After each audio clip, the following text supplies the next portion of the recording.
नमस्कार दोस्तों, कैसे हैं आप सभी लोग का एक बार फिर आपके अपने चैनल में स्वागत बंधन है। दोस्तों आज हम केमिस्ट्री पूरा कंप्लीट करने वाले हैं। ये मैराथन क्लास है ना दोस्तों। अभी बीच में स्वास्थ्य ठीक ना होने के कारण आप लोगों के लिए वीडियो नहीं आ पाए। और दोस्तों इसमें हम सारी केमिस्ट्री कंप्लीट करने वाले हैं। लगभग 200 क्वेश्चन है जो मोस्ट IMP NCERT बेस्ड है।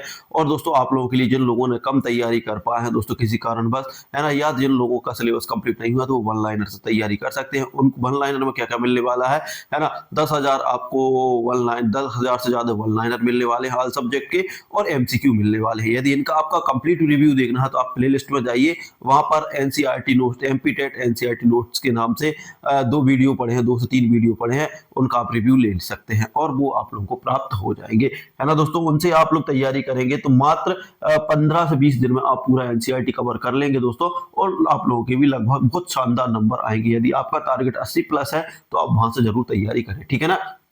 तो दोस्तों शुरू करते हैं वीडियो। देखिए पहला क्वेश्चन हमारा है ना। पहले क्वेश्चन की तरफ चलते हैं। पदार्थ में, देखिए पदार्थ में कौन सा कण आवेशित होता है, ठीक है ना। पदार्थ में कौन सा कण आवेशित होता है, विच पार्टिकल्स चार्ज, है ना। यहाँ पर हम बात करते हैं। देखिए प्रोटॉन होता है, न्यूट्रॉन होता है या फिर इलेक्ट्रॉन होता है। ज्यादा टाइम नहीं लूंगा, आप लोग एक पेन कॉपी लेके बैठे और फटाफट आप लोग भी लगाते जाएं जिससे आप लोगों का वो होता जाए, ठीक है ना। तो ये क्या है, सभी। देखिए सभी के पास कुछ ना कुछ चार्ज होता है ना। तो ये आप लोगों का आंसर, या फिर आंसर में आ जाता है प्रोटॉन और न्यूट्रॉन, तो भी हम उसमें लगा देते हैं, ठीक है ना, क्योंकि न्यूट्रॉन अनावेशित होता है, ठीक है ना। तो इसका आंसर क्या है, सभी। देखिए यहाँ पर हम बात करते हैं क्या है इसमें। देखिए प्रोटॉन पर धनावेशित कण है, इलेक्ट्रॉन ऋणावेशित कण है। न्यूट्रॉन किसी प्रकार का आवेशित नहीं रखता, है ना। केवल प्रोटॉन और इलेक्ट्रॉन ही आवेशित होते हैं। यदि मान लीजिए यदि दोनों आ जाए, है ना, आप लोगों के पास दोनों आ जाए, प्रोटॉन और न्यूट्रॉन, तो प्रोटॉन और न्यूट्रॉन को लगाना है। अब प्रोटॉन और न्यूट्रॉन दोनों नहीं थे, इसलिए हमें डी ऑप्शन चूज करना पड़ा, ठीक है ना। अब इसके बाद हम चलते हैं। देखिए बाइलिंगुअल रखने की कोशिश की है ये आप लोगों के लिए, ठीक है। अब इसके बाद हम बात करने वाले अगला हमारा क्या है, थॉमसन का परमाणु मॉडल किस रूप में था, ठीक है ना। आप लोग को बताना है। Thomson's models of atoms was in the form of, है ना, ये आपको बताना है। रेजपुटिंग के नाम से, सौरमंडल के नाम से, क्वांटम के नाम से, या फिर दोस्तों किसके नाम से, गोलाकार कण के नाम से। तो क्या है इसका सही आंसर, राइजिंग। देखिए रेसपुटिंग, है ना, रेसपुटिंग के नाम से इनका थॉमसन का परमाणु मॉडल था, ठीक है ना। इसके बाद हम अगले क्वेश्चन की तरफ इसमें देखते हैं क्या है। और इसमें देखिए थॉमसन ने परमाणु को क्या किया दोस्तों। देखिए थॉमसन ने परमाणु को साकार आवेश वाले पुडिंग के अंदर इलेक्ट्रॉनों को रेजिंग की तरह वितरित किया, है ना दोस्तों, रेजिंग की तरह वितरित किया। तो ये आप लोग को भी देखते जाना है, ठीक है ना। यदि यहां से क्वेश्चन बने तो यहां से भी हमें सॉल्व कर देना है। इसके बाद बात करते हैं अगला क्वेश्चन है हमारा। अगला क्वेश्चन है रदरफोर्ड के गोलाकार परमाणु मॉडल का मुख्य निष्कर्ष क्या था, है ना। Main cancellation of the Rutherford's nuclear models, ठीक है ना, न्यूक्लियर मॉडल्स आप लोगों को बताना है ना। परमाणु कठोर है, ठीक है ना दोस्तों, परमाणु का नाभिक है, इलेक्ट्रॉन स्थित है, या फिर सभी विकल्प सही हैं। तो क्या है दोस्तों, जो रदरफोर्ड के गोलाकार परमाणु मॉडल का मुख्य निष्कर्ष क्या था, तो मुख्य निष्कर्ष ये था कि दोस्तों परमाणु का नाभिक है। देखिए दोस्तों रदरफोर्ड ने क्या कहा था कि परमाणु का नाभिक है, क्योंकि इनने सोने की एक पन्नी पर, देखिए इस तरीके की एक पन्नी थी, है ना, और यहां से अल्फा किरणों की बमबारी करवाई थी इस पन्नी पर, है ना। तो कुछ किरणें क्या हुई, मान लीजिए जहां पर वो है ना, यहां पर नाभिक था, तो जहां से ये गई थी तो वो इस तरीके से लौट आई थी, बाकी कुछ इस तरीके से मुड़ गई थी, कुछ इस तरीके से टकरा के ऐसे मुड़ गई थी, और कुछ ऐसी सीधी निकल गई थी, है ना। तो उसने कहा था कि परमाणु का अधिकांश भाग कैसा है, खाली है दोस्तों, है ना, और इसमें एक छोटा सा नाभिक है जिससे कई किरणें इससे टकरा कर अपने मार्ग से विचलित हो जाती हैं, और बहुत ही कम किरण, है ना, मुश्किल से एक किरण उससे टकराकर वापस उसी दिशा में लौट आते। इससे यह सिद्ध होता है कि परमाणु के अंदर दोस्तों क्या होता है, परमाणु के अंदर एक नाभिक होता है। उसके बाद आगे बात करते हैं। देखिए क्या है, परमाणु का नाभिक, हम इसके तक देखते हैं। परमाणु का नाभिक है, ठीक है ना। रदरफोर्ड ने गोल्ड फाइल प्रयोग से निष्कर्ष निकाला, मतलब उसके, है ना, सोने की पन्नी से निष्कर्ष निकाला कि परमाणु का अधिकांश भाग खाली है और केंद्र में धन आवेश नाभिक है ना। धन आवेशित क्या है दोस्तों, नाभिक है ना। ये आप लोग ध्यान दिए, ठीक है ना। इसके बाद हम आगे चलते हैं। देखिए आगे क्या है, आगे देखते हैं बोर का परमाणु मॉडल किस आधार पर विकसित हुआ। देखिए तो जो बोर का परमाणु मॉडल है ना, किस आधार पर विकसित हुआ। तो आप लोग देखिए जो भी इंग्लिश मीडियम वाले हैं वो यहाँ से पढ़ सकते हैं, है ना। इलेक्ट्रॉनों की कक्षाओं में, ठीक है ना, न्यूटन के नियम पर, मैक्सवेल के समीकरण पर, या फिर थॉमसन के सिद्धांत पर। तो आप लोगों को बताना है। देखिए बोर का परमाणु मॉडल किस आधार पर विकसित हुआ, तो किस आधार पर विकसित हुआ था, इलेक्ट्रॉनों का कक्षों में होना। देखिए इलेक्ट्रॉनों का कक्षों में होना, ये इस नाम से बोर का परमाणु मॉडल इस आधार पर विकसित हुआ था कि इलेक्ट्रॉनों का कक्षों में होना, ठीक है ना। इसका सही आंसर ये है, ठीक है ना। इसके बाद हम आगे बढ़ते हैं। देखिए क्या है, इलेक्ट्रॉनों का कक्षों में होना, है ना। बोर ने हाइड्रोजन के स्पेक्ट्रम को समझाने के लिए इलेक्ट्रॉनों को स्थिर कक्षाओं में रखने का सिद्धांत दिया, ठीक है ना दोस्तों। जो बोर थे उन्होंने हाइड्रोजन के स्पेक्ट्रम, किसको स्पेक्ट्रम दिया था, हाइड्रोजन के स्पेक्ट्रम को समझाने के लिए इलेक्ट्रॉनों को स्थिर कक्षाओं में रखने का सिद्धांत दिया था। किसने दिया था दोस्तों, ये इसने दिया था, बोहर ने दिया था। ये आप लोगों को ध्यान रखना है, ये डायरेक्टली पूछा जा सकता है, ठीक है ना। इसके बाद हम बात करते हैं आगे। देखिए परमाणु में इलेक्ट्रॉनों का वितरण किस नियम पर होता है, तो आप लोग को बताना है किस नियम पर होता है ना। हुंड के नियम पर, पाउली के नियम पर, अफबाहु के नियम पर, या फिर पाउली के नियम पर, है ना। परमाणु में इलेक्ट्रॉनों का वितरण किस नियम से, या फिर सभी। तो सही आंसर क्या है दोस्तों, ये इसका सही आंसर है सभी, ठीक है ना। क्या दोस्तों, इसका सभी आंसर क्या है, सभी। हम इसके बारे में देखते हैं।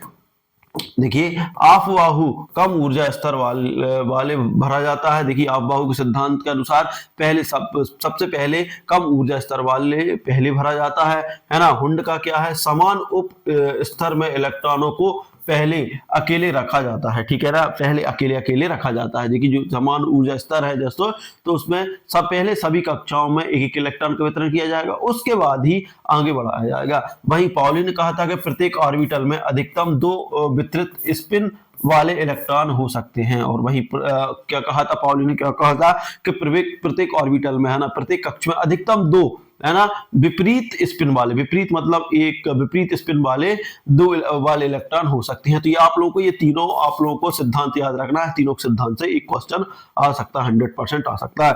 इसके बाद बात करते हैं हम, इसके बाद बात करने वाले हैं। देखिए परमाणु संख्या किसे दर्शाती है। देखिए परमाणु संख्या Z किसे दर्शाती है, आप लोग को बताना है।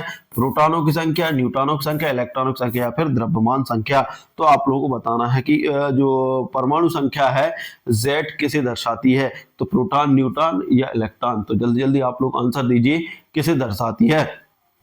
तो वही हम बात करते हैं। देखिए परमाणु संख्या Z किसे दर्शाती है, प्रोटॉनों की संख्या को। किसको दर्शाती है दोस्तों, प्रोटॉनों की संख्या को।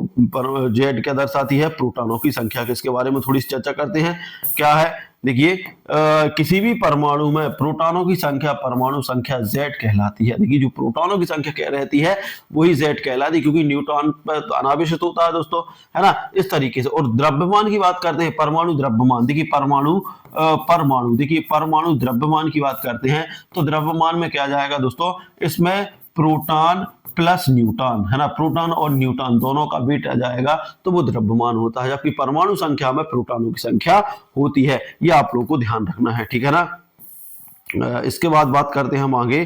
देखिए आगे बात करने वाले हैं कि द्रव्यमान संख्या, है ना दोस्तों, आगे बात करने वाले हैं द्रव्यमान संख्या। देखिए दोस्तों क्या है, द्रव्यमान संख्या एक क्या दर्शाती है। अब बात आती है द्रव्यमान संख्या एक क्या दर्शाती है।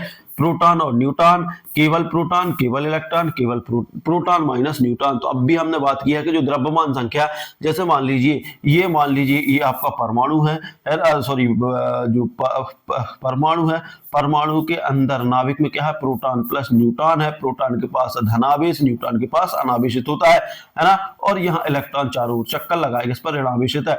तो ये बीच वाला जो नाभिक भार वाला जो हिस्सा है ना, वो किसका होता है, प्रोटॉन और न्यूट्रॉन दोनों मिलकर बनाते हैं।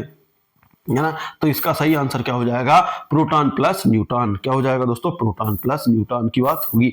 अब बात करते हैं, देखिए द्रव्यमान संख्या में केवल नाभिक के कण, देखिए हम बात करते हैं कि द्रव्यमान संख्या में केवल नाभिकीय कण प्रोटॉन और न्यूट्रॉन की संख्या गिनी जाती है। देखिए दोस्तों, जो द्रव्यमान संख्या रहती है ना ए, उसमें प्रोटॉन और न्यूट्रॉन की संख्या गिनी जाती है, ठीक है ना। और एक चीज और याद रखना, जब हमें मान लीजिए ए निकालना है, द्रव्यमान संख्या ए निकालना है, तो एन प्लस देखिए न्यूट्रॉन प्लस पी होता है ना।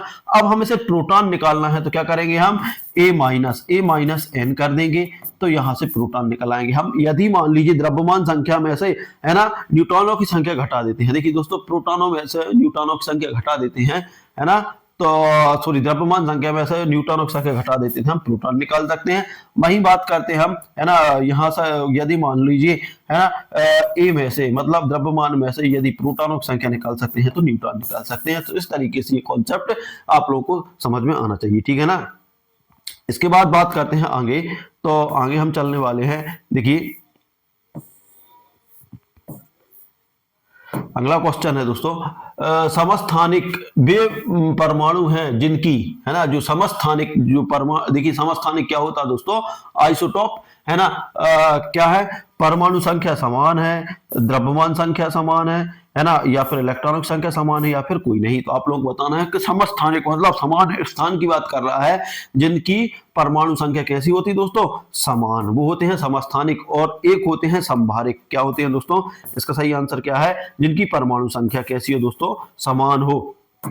यदि हम बात करें, देखिए परमाणु संख्या समान हो तो भी समस्थानिक कहलाते हैं। समस्थानिकों में प्रोटॉन संख्या समान होती है लेकिन न्यूट्रॉन संख्या अलग अलग होती है, ये आप लोगों को ध्यान रखना है ना, जिसमें परमाणु संख्या कैसी हो, समान हो। वही बात करते हैं हम संभारिक। देखिए संभारिक में क्या होता है दोस्तों, संभारिक क्या होती है, जिसमें प्रोटॉन संख्या प्रोटॉन संख्या कैसी हो दोस्तों, अलग अलग हो, ठीक है, प्रोटॉन और न्यूट्रॉन संख्या अलग अलग हो, है ना, जिसके वो क्या कहलाती है, संभारिक कहते हैं। कि संभारिक में आने वाले हम संभारिक की बात कर लेते हैं, है ना। संभारिक का क्या है, संभारिक वे परमाणु जिनकी, है ना, द्रव्यमान संख्या, देखिए संभारिक क्या होती है, वे परमाणु जिनके द्रव्यमान संख्या समान हो, है ना, परमाणु संख्या समान हो, इलेक्ट्रॉन संख्या समान हो, या फिर कोई नहीं। तो देखिए दोस्तों, जिनकी द्रव्यमान संख्या समान होती है वो होती है संभारिक। द्रव्यमान का मतलब रहता है भार, याद रख लेना। द्रव्य का मतलब क्या रहता है, द्रव्य का मतलब रहता है, द्रव्यमान का मतलब क्या रहता है दोस्तों, भार, है ना, क्या रहता है, भार रहता है। तो जिनकी परमाणु संख्या समान होगी, है ना, वो संभारिक होंगे, सॉरी जिनकी द्रव्यमान संख्या समान होगी वो संभारिक होंगे, और जिसकी परमाणु संख्या समान होगी वो समस्थानिक होगी। परमाणु संख्या मतलब स्थान को दर्शाती है, जबकि द्रव्यमान संख्या उसके भार को दर्शाती है। तो ये आप लोगों को याद होना चाहिए। उसके बाद बात करते हैं, देखिए द्रव्यमान संख्या समान है तो ये ठीक है ना। अब उसके बाद हम आगे बात करते हैं, देखिए समभारिक में द्रव्यमान संख्या समान होती है लेकिन प्रोटॉन संख्या अलग होती है, ठीक है ना। इसमें क्या होती है, प्रोटॉनों की संख्या अलग होती है, ठीक है। अब क्वेश्चन है हमारा, सॉरी यहाँ पर अगला क्वेश्चन है, हाइड्रोजन के लिए बोहर मॉडल में इलेक्ट्रॉन स्थिर कक्षाओं में होता है, ठीक है ना। क्या है दोस्तों, हाइड्रोजन के लिए बोर मॉडल में, है ना, इलेक्ट्रॉन स्थिर कक्षाओं में होता है। तो आपको बताना है सही है या फिर गलत है ना। तो इसका आंसर क्या है, सही है। क्या दोस्तों, इसका आंसर सही है, ठीक है ना। चलते हैं बोर के अनुसार, देखिए दोस्तों बोर के अनुसार इलेक्ट्रॉन स्थिर कक्षाओं में, है ना, स्थिर कक्षाओं में ऊर्जा खोए बिना घूमता है, ठीक है ना। बोर के अनुसार जो इलेक्ट्रॉन है स्थिर कक्षाओं में ऊर्जा खोए बिना घूमता है, ठीक है ना। ये चीज आप लोग को ध्यान रखना। देखिए दोस्तों मैं जल्दी से इसलिए कर रहा हूं कि आप लोग का टाइम खराब ना हो, क्योंकि दोस्तों मैं यदि आप लोगों से लूंगा कि आपका आंसर देखूंगा और ये सारी चीजें करूंगा तो बहुत टाइम खराब होगा, ये वीडियो काफी लंबा होगा, है ना। इसलिए आप लोग अपनी अपनी पेन कॉपी में लेके बैठे और आप लोग टिक करते जाए, है ना, कि कितने आप लोगों के सही बन रहे हैं, ठीक है ना, और तुरंत दिखते जाए, ठीक है ना। इसके बाद हम बात करते हैं आगे, देखिए आगे बात करेंगे बोर मॉडल ने किस स्पेक्ट्रम को सही रूप से समझाया। देखिए दोस्तों, जो बोर मॉडल था, है ना, उसने किस स्पेक्ट्रम को सही रूप से समझाया, ठीक है ना। आप लोग बताएं, हाइड्रोजन, हीलियम, कार्बन या फिर ऑक्सीजन।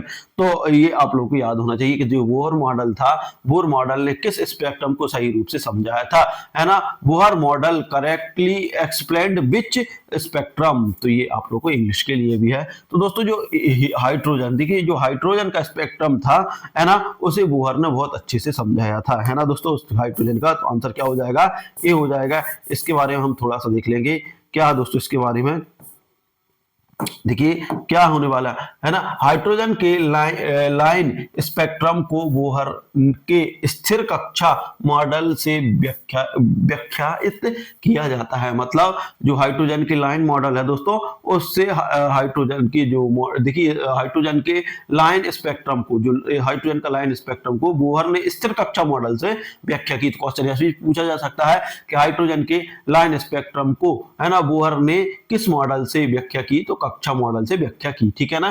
तो ये आप लोगों को ध्यान रखना है। किस नियम के अनुसार किसी ऑर्बिटल में अधिकतम 2 इलेक्ट्रॉन होते हैं, तो आप लोग को आंसर देना है किस नियम के अनुसार, मतलब किसके नियम के अनुसार, है ना, किसी ऑर्बिटल में अधिकतम 2 इलेक्ट्रॉन होते हैं। तो आंसर देना है हुंड के नियम के, अफबाहु के नियम, पाउली के, या फिर नील के नियम से। तो देखिए दोस्तों, अब भी हाल हमने बताया था कि जो पाउली कहता है, पाउली क्या कहता है कि किसी भी ऑर्बिटल में अधिकतम 2 इलेक्ट्रॉन हो सकते हैं। किसी भी ऑर्बिटल में अधिकतम कितने इलेक्ट्रॉन हो सकते हैं, 2 इलेक्ट्रॉन हो सकते हैं, ठीक है ना। इनके बारे में बात करते हैं, तो पाउली ने और क्या कहा था, है ना, तो इस पर हम चर्चा करने वाले हैं, ठीक है ना। देखिए, पाउली अपवर्जन नियम के अनुसार प्रत्येक ऑर्बिटल में 2 इलेक्ट्रॉन ही हो सकते हैं, है ना, और उनका स्पिन विपरीत होना चाहिए, मतलब वो विपरीत दिशा में घूमने चाहिए। ये आप लोग को ध्यान रखना है। पाउली का अपवर्जन नियम में क्या कहा था कि प्रत्येक ऑर्बिटल में, देखिए पाउली ने कहा था कि प्रत्येक ऑर्बिटल में, है ना, में 2 इलेक्ट्रॉन ही हो सकते हैं। कितने हो सकते हैं दोस्तों, 2 इलेक्ट्रॉन ही हो सकते हैं, और उनका स्पिन मतलब कैसे होना चाहिए, विपरीत दिशा में, वो विपरीत दिशा में स्पिन करते हैं, ठीक है ना। तो ये आप लोग ध्यान रख ले। इलेक्ट्रॉन का क्वांटम यांत्रिकी मॉडल, है ना, किसने दिया, ठीक है ना। जो इलेक्ट्रॉन का क्वांटम यांत्रिकी मॉडल है वो किसने दिया दोस्तों, हाइजेनबर्ग ने, श्रोडिंगर, बोहर ने, या फिर रदरफोर्ड ने। तो जल्दी से आप लोग इसका आंसर दीजिए, क्या है इसका आंसर, तो इसका आंसर आप लोग दें, ठीक है ना। तो देखिए जो श्रोडिंगर थे, है ना, उनने क्या दिया था, देखिए जो श्रोडिंगर थे उनने इलेक्ट्रॉन के क्वांटम यांत्रिकी का मॉडल दिया था। तो ये आप लोग याद रखना है, श्रोडिंगर, ठीक है ना, श्रोडिंगर, इनको याद रखिए, ठीक है ना। इसके बाद हम बात करते हैं आगे, देखिए थोड़ा सा इसके बारे में चर्चा करने वाले हैं, ठीक है। देखिए जो श्रोडिंगर ने इलेक्ट्रॉनों को वेव फंक्शन और ऑर्बिटल्स के रूप में वर्णित किया। तो क्वेश्चन आ सकता है दोस्तों, किस रूप में किया, वेव फंक्शन और ऑर्बिटल के रूप में। तो आप लोगों को ध्यान रखना है कि यदि क्वेश्चन आ जाए तो पूछेगा कि इलेक्ट्रॉन को वेव फंक्शन और ऑर्बिटल के रूप में किसने वर्णित किया दोस्तों, तो किसने किया, श्रोडिंगर ने किया, ठीक है ना। अब बात आती है हाइजेनबर्ग का अनिश्चितता सिद्धांत क्या बताता है। जो हाइजेनबर्ग थे दोस्तों, उनका अनिश्चितता का सिद्धांत क्या बताता है ना। इलेक्ट्रॉन की गति और स्थिति दोनों ठीक नहीं पता, ठीक है ना, ठीक नहीं पता, है ना। इलेक्ट्रॉन की स्थिर रहता है, ठीक है ना, ये आप लोग, इलेक्ट्रॉन की ऊर्जा स्थिर है या कोई नहीं, ठीक है ना। तो आप लोगों को बताना है, क्या बताना है दोस्तों, जो हाइजेनबर्ग का अनिश्चितता का सिद्धांत क्या बताता है, तो आप लोगों को इसका आंसर देना है, ठीक है ना। तो हाइजेनबर्ग का जो अनिश्चितता का सिद्धांत क्या बताता है इलेक्ट्रॉन की गति और स्थिति दोनों ठीक नहीं पता, है ना। जो हाइजेनबर्ग का अनिश्चितता का सिद्धांत बताता है कि जो इलेक्ट्रॉन की गति और स्थिति दोनों ही ठीक नहीं पता। ये किसका सिद्धांत बताता है, हाइजेनबर्ग का सिद्धांत बताता है। देखिए इसके बारे में देखते हैं थोड़ा, इलेक्ट्रॉन की गति और स्थिति दोनों ठीक नहीं है पता, ठीक है ना। ये किसका सिद्धांत था, या उसका था, ठीक है ना। अनिश्चितता सिद्धांत के अनुसार किसी कण की स्थिति और गति को एक साथ पूरी तरह से ज्ञात नहीं किया जा सकता। देखिए अनिश्चितता का जो सिद्धांत था, है ना, उसमें क्या, किसी कण की स्थिति और गति को एक साथ पूरी तरह से ज्ञात नहीं किया जा सकता। ये आप लोगों को ध्यान रखना है। ये किसका सिद्धांत था, अनिश्चितता का सिद्धांत हाइजेनबर्ग का था, ठीक है ना।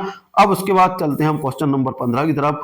क्वेश्चन नंबर 15 में देखते हैं, 15 में क्या है दोस्तों, 15 की बात करते हैं, किसका प्रयोग रदरफोर्ड ने किया था परमाणु का नाभिक खोजने के लिए। देखिए आप लोगों को बताना है कि किसका प्रयोग रदरफोर्ड ने किया था परमाणु का नाभिक खोजने के लिए, गोल्ड फाइल का, कैथोड रे का, स्पेक्ट्रोस्कोपी का, या फिर इलेक्ट्रोलिसिस का, है ना। तो आप लोगों को ध्यान बताना है। तो ये देखिए दोस्तों किसका किया था, गोल्ड फाइल का। देखिए गोल्ड फाइल पर क्या किया था, अल्फा किरणों से बमबारी की थी। क्या थी कि दोस्तों, अल्फा किरणों से बमबारी की थी। उससे क्या हुई था, है ना, कि कुछ किरणें बाहर निकल गई थी, है ना, कुछ किरणें अपने मार्ग से विचलित हो गई थी, और कुछ किरणें जिस मार्ग से गई थी उसी मार्ग से लौट आई थी। उससे यह निष्कर्ष निकला था कि पदार्थ के अंदर एक छोटा सा नाभिक होता है जो धनावेशित होता है ना। तो इस तरीके से निष्कर्ष निकाला था। किस पे, गोल्ड फाइल या फिर सोने की पन्नी हम बोल सकते हैं, ठीक है ना। ये आप लोगों को याद रखना है। देखिए क्या है, रदरफोर्ड ने गोल्ड फाइल पर अल्फा कणों का प्रक्षेपण करके नाभिक की खोज की थी, ठीक है ना। अल्फा कणों का प्रक्षेपण किया था, मतलब उन पे बौछार की थी। उसके बाद ये नाभिक का वो खोजा था, ठीक है ना। उसके बाद बात करते हैं अगला, इलेक्ट्रॉन किस आवेश से युक्त होता है। जो इलेक्ट्रॉन रहता है दोस्तों किस आवेश से युक्त रहता है ना, धनावेश, ऋणावेश, तटस्थ, या फिर कोई नहीं। तो देखिए आप लोगों को पता है कि जो एक परमाणु रहता है उसमें प्रोटॉन प्लस न्यूट्रॉन रहता है अंदर। प्रोटॉन के ऊपर धनावेश और न्यूट्रॉन के ऊपर अनावेश, जबकि इलेक्ट्रॉन इसके चारों ओर चक्कर लगाता है। और दोस्तों इस पर कौन सा आवेश होता है, ऋण आवेश। तो ध्यान रखना है ना, इलेक्ट्रॉन आवेश से युक्त होता है दोस्तों किस आवेश से, ऋण आवेश से, है ना। नेगेटिव चार्ज रहता है, ठीक है ना। इलेक्ट्रॉन कैरीड विच चार्ज, तो आप लोगों को ध्यान रखना है ये नेगेटिव चार्ज लेके चलता है, ठीक है ना। उसके बाद बात करते हैं, देखिए इलेक्ट्रॉन ऋण आवेशित कण है और परमाणु के नाभिक के चारों ओर घूमता है। तो ठीक है दोस्तों, आप लोग लगाते जाएं अपने अपने टिक, क्योंकि देखिए दोस्तों टाइम लगेगा, इसलिए मैं आप लोगों को कम समय दे रहा हूं, ठीक है ना। प्रोटॉन का आवेश कितना होता है, ठीक है ना। जो प्रोटॉन है दोस्तों उसका आवेश कितना होता है आप लोगों को बताना है। जो प्रोटॉन एक प्लस का एक इलेक्ट्रॉन, माइनस का एक इलेक्ट्रॉन, 0 या फिर 2 इलेक्ट्रॉन। तो आप लोग याद रखें जो प्रोटॉन का आवेश होता है वो दोस्तों 1 प्लस इलेक्ट्रॉन, मतलब 1 प्लस का 1 इलेक्ट्रॉन होता है। क्या होता है दोस्तों, प्लस का 1 इलेक्ट्रॉन होता है। देखिए यहां पर हम बात करने वाले हैं, क्या होने वाला, देखिए प्रोटॉन धन आवेशित कण है ना। आवेश 1 प्लस इलेक्ट्रॉन के बराबर होता है। इसका क्या होता है दोस्तों, 1 प्लस इलेक्ट्रॉन के बराबर होता है। क्या होता है इसमें, 1 प्लस इलेक्ट्रॉन के बराबर होता है। न्यूट्रॉन का आवेश कितना होता है, जो न्यूट्रॉन है दोस्तों, देखिए प्रोटॉन का कितना होता है ना। प्रोटॉन की बात करते हैं तो उस पर प्लस धन आवेश होता है। वही न्यूट्रॉन की बात करते हैं दोस्तों, न्यूट्रॉन पर क्या होता है, 1 इलेक्ट्रॉन आवेश, 1 धन आवेश, 1 प्लस इलेक्ट्रॉन होता है ना। माइनस इलेक्ट्रॉन 1 इलेक्ट्रॉन होता है, 0 होता है, या 2 इलेक्ट्रॉन होता है। तो आप लोगों को ध्यान, जो न्यूट्रॉन रहता है दोस्तों उस पर क्या होता है दोस्तों, अनावेशित रहता है। इस पर कोई चार्ज नहीं होता, तो उस पर क्या होता है दोस्तों, 0 आवेश होता है, ठीक है ना। ये आप लोगों को ध्यान रखना है। देखिए न्यूट्रॉन तटस्थ कण है। न्यूट्रॉन कैसा है दोस्तों, तटस्थ कण है। कैसा दोस्तों, न्यूट्रॉन तटस्थ कण है, इसमें कोई विद्युत आवेश नहीं होता, ठीक है ना। सिर्फ आप लोग याद रखना, परमाणु के अंदर प्रोटॉन और इलेक्ट्रॉन पर ही चार्ज होते हैं। प्रोटॉन पर धनावेश होता है और इलेक्ट्रॉन पर ऋणावेश होता है, ठीक है ना। रदरफोर्ड के प्रयोग में अल्फा कण किस पदार्थ से गुजरते हैं। जो देखिए रदरफोर्ड ने प्रयोग किया था, अल्फा कण किस पदार्थ से गुजरते हैं, सोने, चांदी, तांबा, लोहा। तो आप लोगों को बताना है क्या है इसका आंसर। जल्दी से आप लोग अपना अपना आंसर टिक कर सकते हैं। क्या है इसका आंसर, जल्दी से आप लोग टिक कर सकते हैं, ठीक है ना। तो जल्दी जल्दी आप लोग टिक करिए, क्या है इसका आंसर। तो अब हम बात करते हैं, देखिए सही आंसर क्या होने वाला है दोस्तों, है ना, सोना। देखिए सोने की पन्नी थी या सोने का था, है ना, उससे पदार्थ से गुजरने पर उन्होंने नाभिक की खोज की थी, ठीक है ना। तो याद रख ले क्या है, सोने की, है ना, गोल्ड फाइल पर, ठीक है ना। गोल्ड फाइल प्रयोग से अल्फा कणों की पतली सोने की परत से प्रक्षिप्त किया, ठीक है ना। क्या किया, देखिए दोस्तों गोल्ड फाइल प्रयोग में अल्फा कणों को पतली सोने की परत से प्रक्षिप्त किया। प्रक्षिप्त मतलब गुजारा गया, ये आप लोग कर सकते हैं, ठीक है ना। अब उसके बाद चलते हैं हम थॉमसन की ओर। देखिए दोस्तों यहां पर हम बात करने वाले हैं, देखिए थॉमसन का प्लम पुडिंग मॉडल, है ना, किसके लिए था। जो थॉमसन का था प्लम पुडिंग मॉडल किसका था, Thomson plum puddings models was for, ये आप लोगों को इंग्लिश मीडियम के लिए, परमाणु पर अणु का, इलेक्ट्रॉन का या फिर प्रोटॉन का। तो क्या था, थॉमसन का प्लम पुडिंग मॉडल किसके लिए था? तो दोस्तों किसके लिए था दोस्तों? परमाणु या एटॉम के लिए था, ठीक है ना। तो आप लोग को याद रखना है ना, परमाणु या एटॉम के लिए था। देखिए थॉमसन ने परमाणु को सकारात्मक पृष्ठभूमि से इलेक्ट्रॉनों को बिखरे हुए बताया, ठीक है ना। तो आप लोगों को ध्यान रखना है। इसके बाद हम बात करते हैं आगे।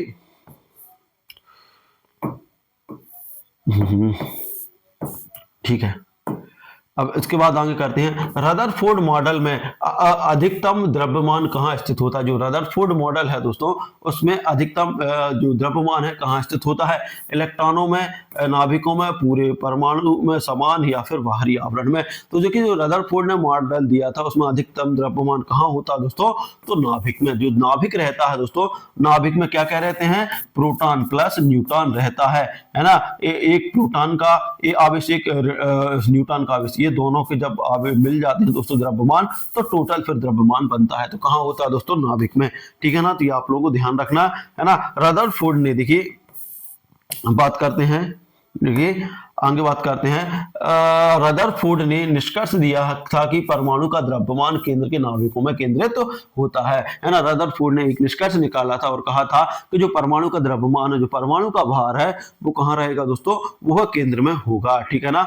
अब बात करते हैं 22, बोर मॉडल किस प्रकार के स्पेक्ट्रम को समझाने में सफल रहा? जो बोर मॉडल था दोस्तों, किस प्रकार के स्पेक्ट्रम को समझाने में? देखिए लाइन स्पेक्ट्रम, निरंतर स्पेक्ट्रम, अवरल स्पेक्ट्रम या फिर कोई नहीं, है ना। तो आप लोग भी ये ध्यान रख लें। तो क्या है दोस्तों, बोर मॉडल किस प्रकार के स्पेक्ट्रम को समझाने में क्या रहा? सफल रहा। तो क्या है दोस्तों, इसका सही आंसर है लाइन स्पेक्ट्रम। लाइन स्पेक्ट्रम, जो बोहर मॉडल था, लाइन स्पेक्ट्रम को समझाने में सफल रहा, है ना।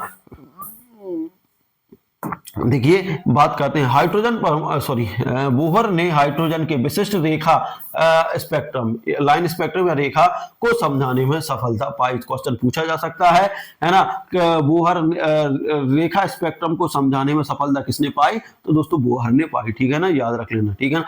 अब हाइड्रोजन परमाणु में स्थिर कक्षाओं की ऊर्जा किस प्रकार की होती है? देखिए जो हाइड्रोजन का परमाणु में स्थिर कक्षाएं, जो स्थिर रहती हैं कक्षाएं, उसमें किस प्रकार की ऊर्जा होती है? आप लोग को बताना है। लगातार बढ़ती है, स्थिर और नियत रहती है, अनिश्चित रहती है या फिर असीम रहती है ना। तो दोस्तों जो हाइड्रोजन परमाणु में स्थिर जो कक्षाओं की ऊर्जा कैसी रहती है दोस्तों, है ना, स्थिर रहती है। कैसी रहती है दोस्तों? स्थिर रहती है, ठीक है ना, स्थिर रहती है। इसके बाद देखते हैं, देखिए बोर के अनुसार इलेक्ट्रॉन में स्थिर कक्षाओं में ऊर्जा खोए बिना घूमता है। जो देखिए दोस्तों, जो बोहर ने जो नियम दिया था उसमें, है ना, कहा था कि इलेक्ट्रॉन स्थिर कक्षाओं में, जो स्थिर है कक्षाएं, उनमें ऊर्जा बिना बगैर ऊर्जा को ही घूमता रहता है। तो ये आप लोग को ध्यान रखना है। इसके बाद हम आगे चलते हैं। आगे है अफवाह का नियम। देखिए क्या दोस्तों, अफवाह है दोस्तों, है ना, अफवाह, ठीक है ना, ये मिसप्रिंट है, अफवाह, है ना। अफवाह नियम का क्या अर्थ है? ये आप लोग इंग्लिश में ये सब है, ठीक है ना। स्टेटमेंट ऑफ अफवाह प्रिंसिपल्स, ठीक है ना, आप लोग बताना है। कम ऊर्जा वाले कक्ष पहले भरे जाते हैं। अफवाह ने क्या कहा था? कम ऊर्जा वाले कक्ष पहले भरे जाते हैं, अधिक ऊर्जा वाले पहले भरे जाते हैं, सभी ऑर्बिटल एक साथ भरे जाते हैं, कोई नहीं। तो दोस्तों अफवाह ने कहा था, क्या कहा था कि कम ऊर्जा वाले, है ना, कम ऊर्जा वाले जो कक्ष हैं उन्हें पहले भरेंगे, फिर उसके बाद उससे अधिक वाले, फिर उससे बाद उससे अधिक वाले। तो आप लोग को याद क्या रखना है कि कम ऊर्जा वाले कक्ष पहले भरे जाते हैं। किसने कहा था? अफवाह ने कहा था। पाउली ने क्या कहा था? है ना, पाउली ने कहा था कि जो इलेक्ट्रॉन है ना, जो इलेक्ट्रॉन है वो समान रूप से, है ना, समान रूप से भरे जाएंगे, लेकिन वो विपरीत दिशा में स्पिन करेंगे। ये आप लोग को ध्यान रखना है, ठीक है ना। अब इसके बाद बात करते हैं कि देखिए क्या कहा था अफवाह के नियम अनुसार इलेक्ट्रॉनों को ऑर्बिटल में ऊर्जा का क्रम में रखा जाता है, ठीक है ना, ऊर्जा के क्रम में रखा जाता है। अब आते हैं हम हुंड के नियम के अनुसार, हुंड के नियम के पास। हुंड का नियम, देखिए हंड नहीं है दोस्तों, हुंड है ना, हाँ में छुटू मतलब हुंड, है ना, हुंड याद रखना, है ना, हुंड, है ना। हुंड नियम का क्या, हुंड नियम क्या बताता है ना। हुंड्स रूल स्टेट्स, है ना, आप लोग बताना है, उप स्तरों में इलेक्ट्रॉन अकेले अकेले पहले रखा जाता है, ठीक है ना। उप स्तरों में इलेक्ट्रॉन हो अकेले पहले रखा जाता है। ऑर्बिटल में 2 इलेक्ट्रॉन नहीं हो सकते हैं, इलेक्ट्रॉन स्थिर है और कोई नहीं। तो आप लोगों को बताना इसका सही आंसर क्या है दोस्तों। इसका आंसर है कि जो उप कक्षक रहते हैं या उप स्तर रहते हैं, है ना, उप ऑर्बिटल रहते हैं, उनमें क्या होता है, इलेक्ट्रॉन अकेले पहले भरा जाता है, मतलब पहले एक एक इलेक्ट्रॉन भरे जाते हैं। क्या भरे जाते हैं दोस्तों, पहले उनमें एक एक इलेक्ट्रॉन भरे जाते हैं। तो ये चीज आप लोग को ध्यान रखना है ना। जो ऑर्बिटल रहते हैं, है ना, सब ऑर्बिटल जो रहते हैं उनमें पहले एक एक इलेक्ट्रॉन भरे जाते हैं। तो ये आप लोग को ध्यान रखना है। देखिए, उप स्तरों में इलेक्ट्रॉन अकेले पहले रखा जाता है, ठीक है ना। ये किसका नियम था, उप स्तरों में प्रत्येक ऑर्बिटल को पहले, हम इसको देख लेते हैं थोड़ा सा। देखिए, जो हुंड का नियम था, उप स्तरों में प्रत्येक ऑर्बिटल को पहले एक इलेक्ट्रॉन से भरा जाता है और फिर जोड़े बनाए जाते हैं। तो ये आप लोग को ध्यान रखना है कि पहले एक इलेक्ट्रॉन से भरा जाएगा, फिर उसके बाद जोड़े बनाए जाएंगे, ठीक है ना। उसके बाद बात करते हैं हम पाउली का नियम आ गया दोस्तों। यहाँ पर पाउली के नियम की बात करते हैं। देखिए, पाउली अपवर्जन नियम किस बारे में है। देखिए, जो पाउली का अपवर्जन का नियम है वो किस बारे में है। पाउलिक्स एक्सक्लूशन प्रिंसिपल्स इन अबाउट आप लोग को ध्यान देना है। देखिए, एक ऑर्बिटल में अधिकतम 2 विपरीत स्पिन वाले इलेक्ट्रॉन, ठीक है ना। वही बात का सभी ऑर्बिटल एक जैसे भरे, इलेक्ट्रॉन स्थिर या कोई नहीं। तो देखिए दोस्तों, जो पाउली का अपवर्जन का नियम है, उन्होंने कहा था, क्या कहा था दोस्तों, कि एक ऑर्बिटल में अधिकतम दो इलेक्ट्रॉन विपरीत दिशा में स्पिन हो सकते हैं, है ना। तो ये आप लोगों को याद रख लेना है। एक ऑर्बिटल में अधिकतम 2 विपरीत स्पिन करने वाले इलेक्ट्रॉन, ये किसका नियम है, पाउली का नियम है। तो देखिए, तीनों नियम आप लोगों को याद रखना है ना। तीनों नियम मोस्ट आईएमपी हैं, ठीक है ना। देखिए, पाउली के नियम के अनुसार किसी भी ऑर्बिटल में 2 इलेक्ट्रॉन हो तो उनका स्पिन विपरीत होना चाहिए, ठीक है ना। किसी भी कक्षा में यदि मान लो 2 इलेक्ट्रॉन है तो उनका स्पिन इस तरीके से होना, विपरीत होना चाहिए। मान लो एक ऊपर की तरफ स्पिन कर रहा तो एक नीचे की तरफ स्पिन करेगा। ये आप लोगों को इस तरीके से भरा जाएगा, ठीक है ना।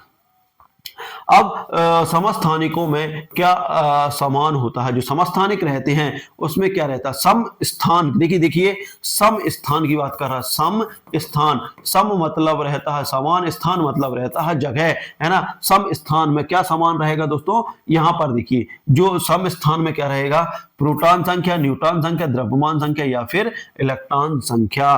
तो देखिए, जो सम स्थान है उसमें क्या रहेगा, प्रोटॉन संख्या समान रहेगी, ठीक है ना दोस्तों। क्या रहेगी, प्रोटॉन संख्या समान रहेगी, क्योंकि प्रोटॉन ही भार डिसाइड करता है, ठीक है ना। सम स्थान में प्रोटॉन संख्या, सम भार की बात अलग करेंगे, वो द्रव्यमान संख्या में आएगा। प्रोटॉन संख्या ही उसकी परमाणु संख्या होती है, ये भी ध्यान रख ले।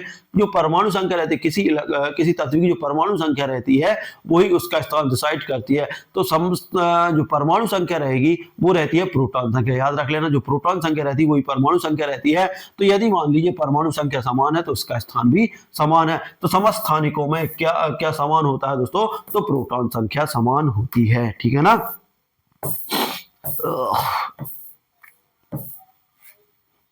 क्या है दोस्तों, देखिए, समस्थानिकों में प्रोटॉन संख्या समान होती है लेकिन न्यूट्रॉन संख्या अलग अलग होती है। इसमें क्या होती है, न्यूट्रॉन की संख्या अलग अलग होती है समस्थानिक में, ठीक है ना।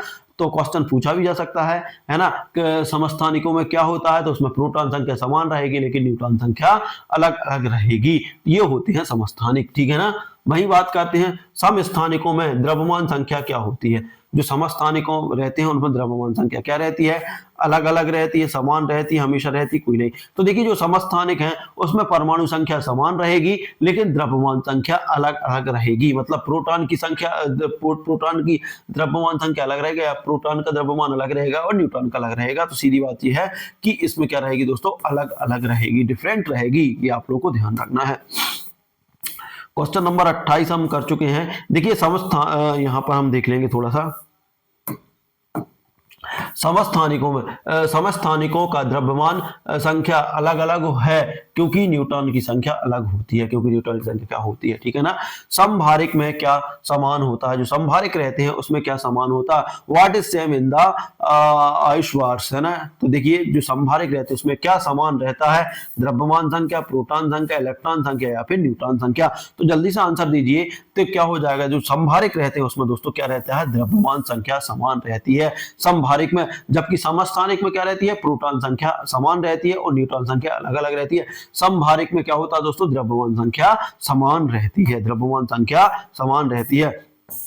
अब देखिए यहां से हम बात करने वाले हैं, समभारिक में द्रव्यमान संख्या समान होती है लेकिन परमाणु संख्या अलग अलग होती है, लेकिन जो परमाणु की संख्या है वो अलग अलग होती है। तो ये आप लोगों को ध्यान रखना है। इसके बाद देखते हैं हाइड्रोजन के लिए बोर में स्थिर कक्षाओं में इलेक्ट्रॉन ऊर्जा स्तर किसके द्वारा निर्धारित किए। आप लोगों को बताना है कि हाइड्रोजन के लिए बोहर के स्थिर कक्षाओं में इलेक्ट्रॉन ऊर्जा स्तर किसके द्वारा निर्धारित किया, किसके द्वारा निर्धारित किया, मुख्य क्वांटम संख्या, स्पिन संख्या है ना, मैग्नेटिक संख्या या फिर कोई नहीं। तो आंसर क्या है दोस्तों, हाइड्रोजन के लिए बोहर में स्थिर संख्याओं को, देखिए बोहर के स्थिर कक्षाओं के इलेक्ट्रॉन ऊर्जा स्तर किसके द्वारा निर्धारित किए, तो किसके द्वारा निर्धारित किए दोस्तों, मुख्य क्वांटम संख्या, दोस्तों किसके द्वारा, मुख्य क्वांटम संख्या के द्वारा निर्धारित किए। ये आप लोगों को ध्यान देना है, ठीक है ना। सही आंसर क्या है, मुख्य क्वांटम संख्या। तो आप देखिए जहां भी आपको बोहर आ जाए तो मुख्य क्वांटम संख्या आप लोग को ध्यान रखना है और हाइड्रोजन याद रखना है, क्योंकि हाइड्रोजन के बारे में बोहर ने ही कहा था। देखिए बोर मॉडल में प्रत्येक कक्षा की ऊर्जा मुख्य क्वांटम संख्या n से निर्धारित होती है, ठीक है ना। तो आप लोगों को ध्यान रखना है ना। इसके बाद हम आगे बढ़ने वाले हैं इलेक्ट्रॉन। देखिए आप लोगों को आंसर देना है, क्या है, इलेक्ट्रॉन की गति और स्थिति एक साथ पूरी तरह ज्ञात नहीं हो सकती। देखिए जो इलेक्ट्रॉन की गति और स्थिति एक साथ पूरी तरह ज्ञात नहीं हो सकती, सही है गलत है, तो आप लोगों को बताना है ना। इलेक्ट्रॉन की गति और स्थिति एक साथ पूरी तरह ज्ञात नहीं हो सकती, ये क्या है दोस्तों, ये सही है, ठीक है ना, ये सही है ना। यह देखिए हाइजेनबर्ग का अनिश्चितता का सिद्धांत, ये कौन सा सिद्धांत है, हाइड्रोजन की स्थिति और गति एक साथ सही ज्ञात नहीं की जा सकती। यह नियम किसका है, हाइड्रोजन के अनिश्चितता का सिद्धांत। तो क्वेश्चन पूछा जा सकता है, ये आप लोग ध्यान रख लेना, ठीक है ना। उसके बाद हम बात करते हैं आगे, हमारी बात होने वाली है, क्या होने वाली है, देखिए परमाणु का अधिकांश भाग किससे भरा है। ठीक है दोस्तों, जो परमाणु है उसका अधिकांश भाग किससे भरा है, ठोस से पदार्थ से, खाली स्थान से, इलेक्ट्रॉनों से या फिर प्रोटॉन से, ठीक है ना। आप लोगों का ना most part of atoms is filled है ना विथ किसके साथ, सॉलिड मैटर, एम्प्टी मैटर या फिर इलेक्ट्रॉन या फिर प्रोटॉन। तो आप लोगों को देना आंसर कि इसका सही आंसर क्या है, खाली स्थान। देखिए जब रदरफोर्ड ने जो सोने की पन्नी पर है ना, सोने की पन्नी पर क्या किया था, प्रयोग किया था है ना, तो उसमें क्या पता चला था कि परमाणु का अधिकांश भाग कैसे रहता है, खाली रहता है ना। रदरफोर्ड के प्रयोग से देखिए, ये यहाँ पर रदरफोर्ड ने क्या किया था, प्रयोग किया था, क्या प्रयोग किया था वो भी देख लो। देखिए रदरफोर्ड ने प्रयोग से ज्ञात हुआ था कि परमाणु में अधिकांश भाग खाली है, ठीक है ना। अब इलेक्ट्रॉन किस आवेश के, देखिए इलेक्ट्रॉन किस आवेश के चारों ओर घूमता है, तो आप लोगों को ध्यान रखना है कि इलेक्ट्रॉन किस आवेश के चारों ओर घूमता है, ऋणावेश, धनावेश, तटस्थ या फिर कोई नहीं। तो इसका सही आंसर आप लोगों को देना है कि इलेक्ट्रॉन किस आवेश के चारों ओर घूमता है। जल्दी जल्दी आंसर दीजिए। तो क्या है दोस्तों, देखिए क्या है इसका सही आंसर, इसका आंसर आप लोग दीजिए।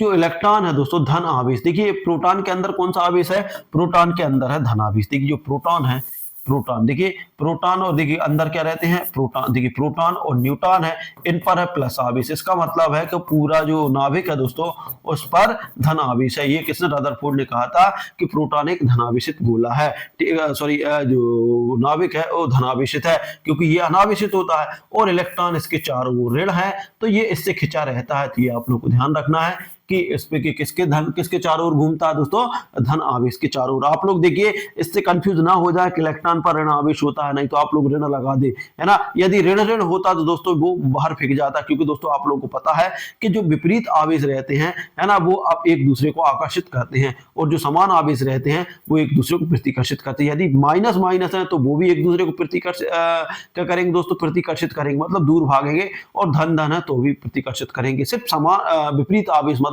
माइनस प्लस ही एक दूसरे को आकर्षित करेंगे, तो ये आकर्षण के कारण ही घूमता रहता है, ठीक है ना।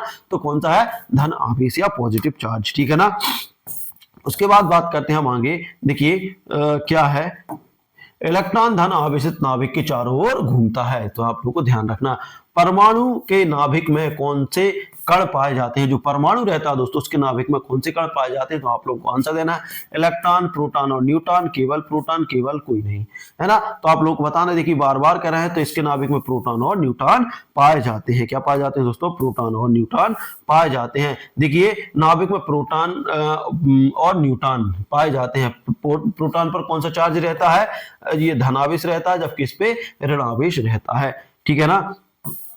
अब उसके बाद हम आगे चलने वाले हैं, आगे क्या है दोस्तों, आगे देखते हैं नाभिक का व्यास कितना होता है। जो नाभिक रहता है दोस्तों, है ना, डायमीटर ऑफ द न्यूक्लियर, आप लोगों को बताना है कि न्यूक्लियर की डायमीटर कितनी है, ये भी आप लोगों को बताना है ना। 10 पे घात -10 मीटर, है ना, 10 पे घात -15 मीटर के लगभग, ये लगभग का निशान है, ठीक है ना। 10 पे घात -8 मीटर के लगभग, 10 पे घात -15 मीटर। तो मोस्ट आईएमपी क्वेश्चन ही आप लोग को ध्यान रखना है कि जो नाभिक का व्यास रहता है 10 पे घात -15, है ना, मीटर के आसपास रहता है, ठीक है ना, 10 पे घात -15 के आसपास रहता है, ठीक है ना। देखिए नाभिक बहुत छोटा है, नाभिक बहुत छोटा होता है, इसकी मात्रा, है ना, 10 पे घात -15 मीटर होती है। क्या होती है, इसकी मात्रा 10 पे घात -15 मीटर होती है, ये आप लोग को ध्यान रखना है। इसके बाद हम आगे बढ़ते हैं, आगे देखते हैं, तो आगे हमें क्या मिलने वाला है। देखिए इलेक्ट्रॉन की ऊर्जा किससे संबंधित है। देखिए दोस्तों, जो इलेक्ट्रॉन की ऊर्जा है किससे संबंधित है, आप लोगों को आंसर देना है। जो इलेक्ट्रॉन है इसकी ऊर्जा किससे संबंधित है ना। Electron energy of depended on, ठीक है ना। तो आप लोग बताना, मुख्य क्वांटम संख्या, प्रिंसिपल ऑफ क्वांटम नंबर, है ना, स्पिन, न्यूट्रॉन, प्रोटॉन। तो आप लोगों को बताना है कि देखिए जो इलेक्ट्रॉन की ऊर्जा किससे संबंधित है दोस्तों, तो मुख्य क्वांटम संख्या। क्या है इसका सही आंसर, मुख्य क्वांटम संख्या। क्या है इसका सही आंसर, मुख्य क्वांटम संख्या से संबंधित। देखिए बोर मॉडल में एन के आधार पर, है ना, एन के आधार पर ऊर्जा स्तर निर्धारित की थी, है ना। एन मतलब मुख्य क्वांटम संख्या के आधार पर, ठीक है ना। उसके बाद बात करते हैं क्वेश्चन नंबर 37 की तरफ चलते हैं। तो 37 में क्या है दोस्तों, 37 की बात करते हैं, किस मॉडल ने इलेक्ट्रॉनों को केवल ऑर्बिटल में दिखाया। आपको बताना है कि किस मॉडल ने इलेक्ट्रॉनों को केवल ऑर्बिटल में दिखाया। थॉमसन ने, है ना, रदरफोर्ड ने, बोहर ने, या फिर श्रोडिंगर ने। तो आप लोगों को बताना है किस मॉडल ने, है ना, इलेक्ट्रॉनों को केवल ऑर्बिटल में दिखाया। तो केवल की बात कर रहा, तो केवल से बोर ने ही बात की थी ऐसी कि इलेक्ट्रॉन कहाँ एक ऑर्बिटलों में चक्कर लगाते हैं, ठीक है ना। जो इलेक्ट्रॉन रहते हैं वो केवल ऑर्बिटल में चक्कर लगाते हैं। तो ये बोहर याद रख ले, बोहर ने स्थिर कक्षाओं में घूमने से इलेक्ट्रॉनों को दर्शाया, ठीक है ना। क्या किया था, बोहर ने स्थिर कक्षाओं में घूमते इलेक्ट्रॉनों को दर्शाया था। जो स्थिर कक्षाएं थी उनमें घूमते हुए इलेक्ट्रॉनों को दर्शाया था, ठीक है ना। इसके बाद हम बात करते हैं आगे बात करते हैं, आगे क्या है। देखिए क्वांटम यांत्रिकी मॉडल ने क्या पेश किया। जो क्वांटम यांत्रिकी मॉडल था उसने क्या पेश किया, आप लोग को याद रखना है। इलेक्ट्रॉन को वेव फंक्शन, है ना, स्थिर कक्षा, ठोस और कोई नहीं। तो देखिए दोस्तों, जो क्वांटम यांत्रिकी मॉडल ने क्या पेश किया, तो क्वांटम यांत्रिकी मॉडल ने पेश किया कि इलेक्ट्रॉन को वेव फंक्शन, है ना, electron as a wave function. मतलब इलेक्ट्रॉन क्या है, एक वेव फंक्शन है, इलेक्ट्रॉन एक वेव फंक्शन है, या को वेव फंक्शन में क्या किया था, क्वांटम यांत्रिकी मॉडल ने क्या पेश किया, तो क्वांटम यांत्रिकी मॉडल ने इलेक्ट्रॉन को वेव फंक्शन में प्रस्तुत किया था, ठीक है ना। इसके बाद हम आगे चलते हैं, क्वेश्चन नंबर 39 की बात करते हैं। देखिए श्रोडिंगर, अब देखिए क्वांटम यांत्रिकी किससे संबंधित है। श्रोडिंगर मॉडल ने इलेक्ट्रॉन को ऑर्बिटल्स और संभावना में वर्णित किया था, है ना। तो ये आप लोग को याद रखें, क्वांटम यांत्रिकी का सिद्धांत किसने दिया था, श्रोडिंगर ने दिया था। अब बात करते हैं, देखिए अल्फा कण किसे कहते हैं, है ना, तो आप लोगों को बताना है, ठीक है ना। अल्फा कण किसे कहते हैं, तो ये आप लोग बताएं, अल्फा कण किसे कहते हैं। What is the alpha particle, है ना, हाइड्रोजन नाभिक को, हीलियम नाभिक को, इलेक्ट्रॉन नाभिक को, या फिर प्रोटॉन नाभिक को। मोस्ट आईएमपी क्वेश्चन ही आप लोग को याद होना चाहिए। तो जो दोस्तों हाइड्रोजन हीलियम जो नाभिक है ना, हीलियम नाभिक को ही अल्फा कण कहते हैं। क्या कहते हैं, what is the particle, alpha कण, है ना। तो जो हीलियम मॉडल है दोस्तों उसको ही अल्फा कण कहते हैं। जो हीलियम मॉडल है उसको अल्फा कण कहते हैं, ठीक है ना। हीलियम नाभिक, ठीक है ना, हीलियम नाभिक। देखिए अल्फा कण 2 प्रोटॉन और 2 न्यूट्रॉन होते हैं। देखिए दोस्तों क्या रहता है, आप लोग ये भी याद रख लें कि अल्फा कण में 2 प्रोटॉन और 2 न्यूट्रॉन होते हैं। यह हीलियम नाभिक होता है। ये कौन सा नाभिक होता है, हीलियम नाभिक होता है। क्वेश्चन पूछा जा सकता है कि अल्फा अल्फा कण में, है ना, प्रोटॉनों की संख्या कितनी होती है ना, प्रोटॉन कितने होते हैं या न्यूट्रॉन कितने होते हैं, है ना। तो ये आप लोगों को ध्यान रखना कि अल्फा कण में 2 प्रोटॉन होते हैं और 2 न्यूट्रॉन होते हैं, और यह हीलियम का नाभिक होता है। किसका नाभिक होता है? अल्फा कण हीलियम का नाभिक होता है। इसके बाद हम बात करने वाले हैं आगे, देखिए आगे बात करेंगे कौन सा सिद्धांत इलेक्ट्रॉन की स्थिति को पूरी तरह नहीं बताता। देखिए कौन सा सिद्धांत है जो इलेक्ट्रॉन की स्थिति को पूरी तरह नहीं बताता, है ना, बोर, हाइजेनबर्ग, रदरफोर्ड या फिर थॉमसन। तो दोस्तों क्या था सही आंसर? हाइजेनबर्ग का जो अनिश्चितता का सिद्धांत था, है ना दोस्तों, वह इलेक्ट्रॉन को पूरी स्थिति में नहीं बताता, ठीक है ना। अनिश्चितता का सिद्धांत देखिए बार बार आ रहा है, अनिश्चितता सिद्धांत, ठीक है ना। सॉरी, ऊपर करते हैं, देखिए दिखते हैं क्या है। अनिश्चितता सिद्धांत के अनुसार इलेक्ट्रॉन की स्थिति और गति का एक साथ ज्ञात नहीं की जा सकती है। किसका सिद्धांत था? अनिश्चितता का सिद्धांत। और अनिश्चितता का सिद्धांत किसने किया था दोस्तों? हाइजेनबर्ग ने दिया था। परमाणु संख्या 6 और द्रव्यमान संख्या 12 वाला समस्थानिक है। देखिए परमाणु संख्या 6 और 12 वाला द्रव्यमान संख्या 12 वाला समस्थानिक है। अब देखिए दोस्तों मैंने एक टेबल दिया दोस्तों, जो वन लाइनर आप लोगों के लिए नोट्स प्रोवाइड किए हैं, उसमें मैंने एक बहुत शानदार टेबल दी है जिसमें 1 से लेकर 30 तक के जो तत्व हैं उनकी देखिए एक नाम दिया है, परमाणु संख्या दी है ना, और उसके बाद द्रव्यमान संख्या दी है। तो ये आप लोगों ने यदि कंप्लीट कर ली होगी तो दोस्तों यहां से क्वेश्चन बन जाएंगे, और हो सकता है क्वेश्चन वहां से बन जाए, ठीक है ना। तो जो परमाणु संख्या 6 और द्रव्यमान संख्या 12 वाला आपको समस्थानिक बताना है। तो देखिए दोस्तों आप लोगों को बताना है कार्बन 12 है, कार्बन 14 है, ऑक्सीजन 16 है या फिर हाइड्रोजन। तो दोस्तों आप लोगों को पता है कि जो कार्बन 12 है ना, जो कार्बन 12 है ना, इसका द्रव्यमान कितना होता है दोस्तों? 12 होता है, जबकि परमाणु क्रमांक कितना होता है दोस्तों?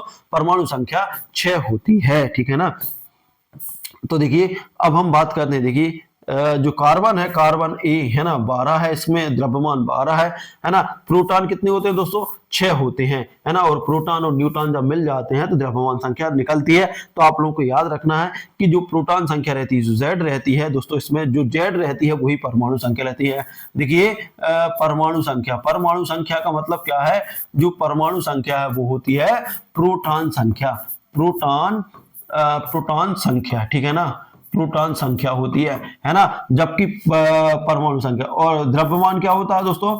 द्रव्यमान मतलब रहता है प्रोटॉन प्लस न्यूट्रॉन संख्या, प्रोटॉन प्लस न्यूट्रॉन संख्या, है ना, न्यूट्रॉन संख्या, ठीक है ना। ये दोनों का जब हो जाता है, दोनों की संख्या मिलती है तो वो क्या होता है? द्रव्यमान होता है। तो आप लोग को ध्यान रखना है। उसके बाद हम बात करते हैं क्वेश्चन नंबर 42 की तरफ चलते हैं। क्या? क्वेश्चन नंबर 42, परमाणु संख्या 8 और द्रव्यमान संख्या 16 वाला समभारिक, है ना। आप लोगों को बताना है कि परमाणु संख्या जिसकी 8 हो, परमाणु संख्या 8 और द्रव्यमान संख्या 16 वाला समभारिक आप लोगों को बताना है ना, कि किसकी परमाणु संख्या 8 है ना, इसकी प्रोटॉन संख्या 8 है और द्रव्यमान संख्या 16 किसकी है? तो ऑक्सीजन की है, कार्बन की है, नाइट्रोजन की है या फिर ऑक्सीजन की है, हाइड्रोजन की है। तो सही आंसर क्या है दोस्तों? ऑक्सीजन। जो ऑक्सीजन ऐसा है जिसकी प्रोटॉन संख्या है ना, ये प्रोटॉन संख्या कितनी है दोस्तों? प्रोटॉन संख्या 8 है, जबकि उसकी द्रव्यमान संख्या है ना, द्रव्यमान संख्या कितनी है दोस्तों? 16 है। तो आप लोग को ध्यान रखना है। तो क्या सही आंसर आपका ऑक्सीजन है, ठीक है ना। ऑक्सीजन की तरफ चलते हैं। द्रव्यमान संख्या समान होने पर वह समभारिक कहलाता है। यदि मान लो उनकी द्रव्यमान संख्या समान है तो वह समभारिक कहलाते हैं, है ना। किस मॉडल ने परमाणु के खाली स्थान को दिखाया? देखिए दोस्तों कौन सा मॉडल है आप लोगों को ये बताना है। किस मॉडल ने परमाणु के खाली स्थान को दिखाया, है ना। तो थॉमसन के, रदरफोर्ड के, बोहर के या फिर श्रोडिंगर के? तो क्या दोस्तों?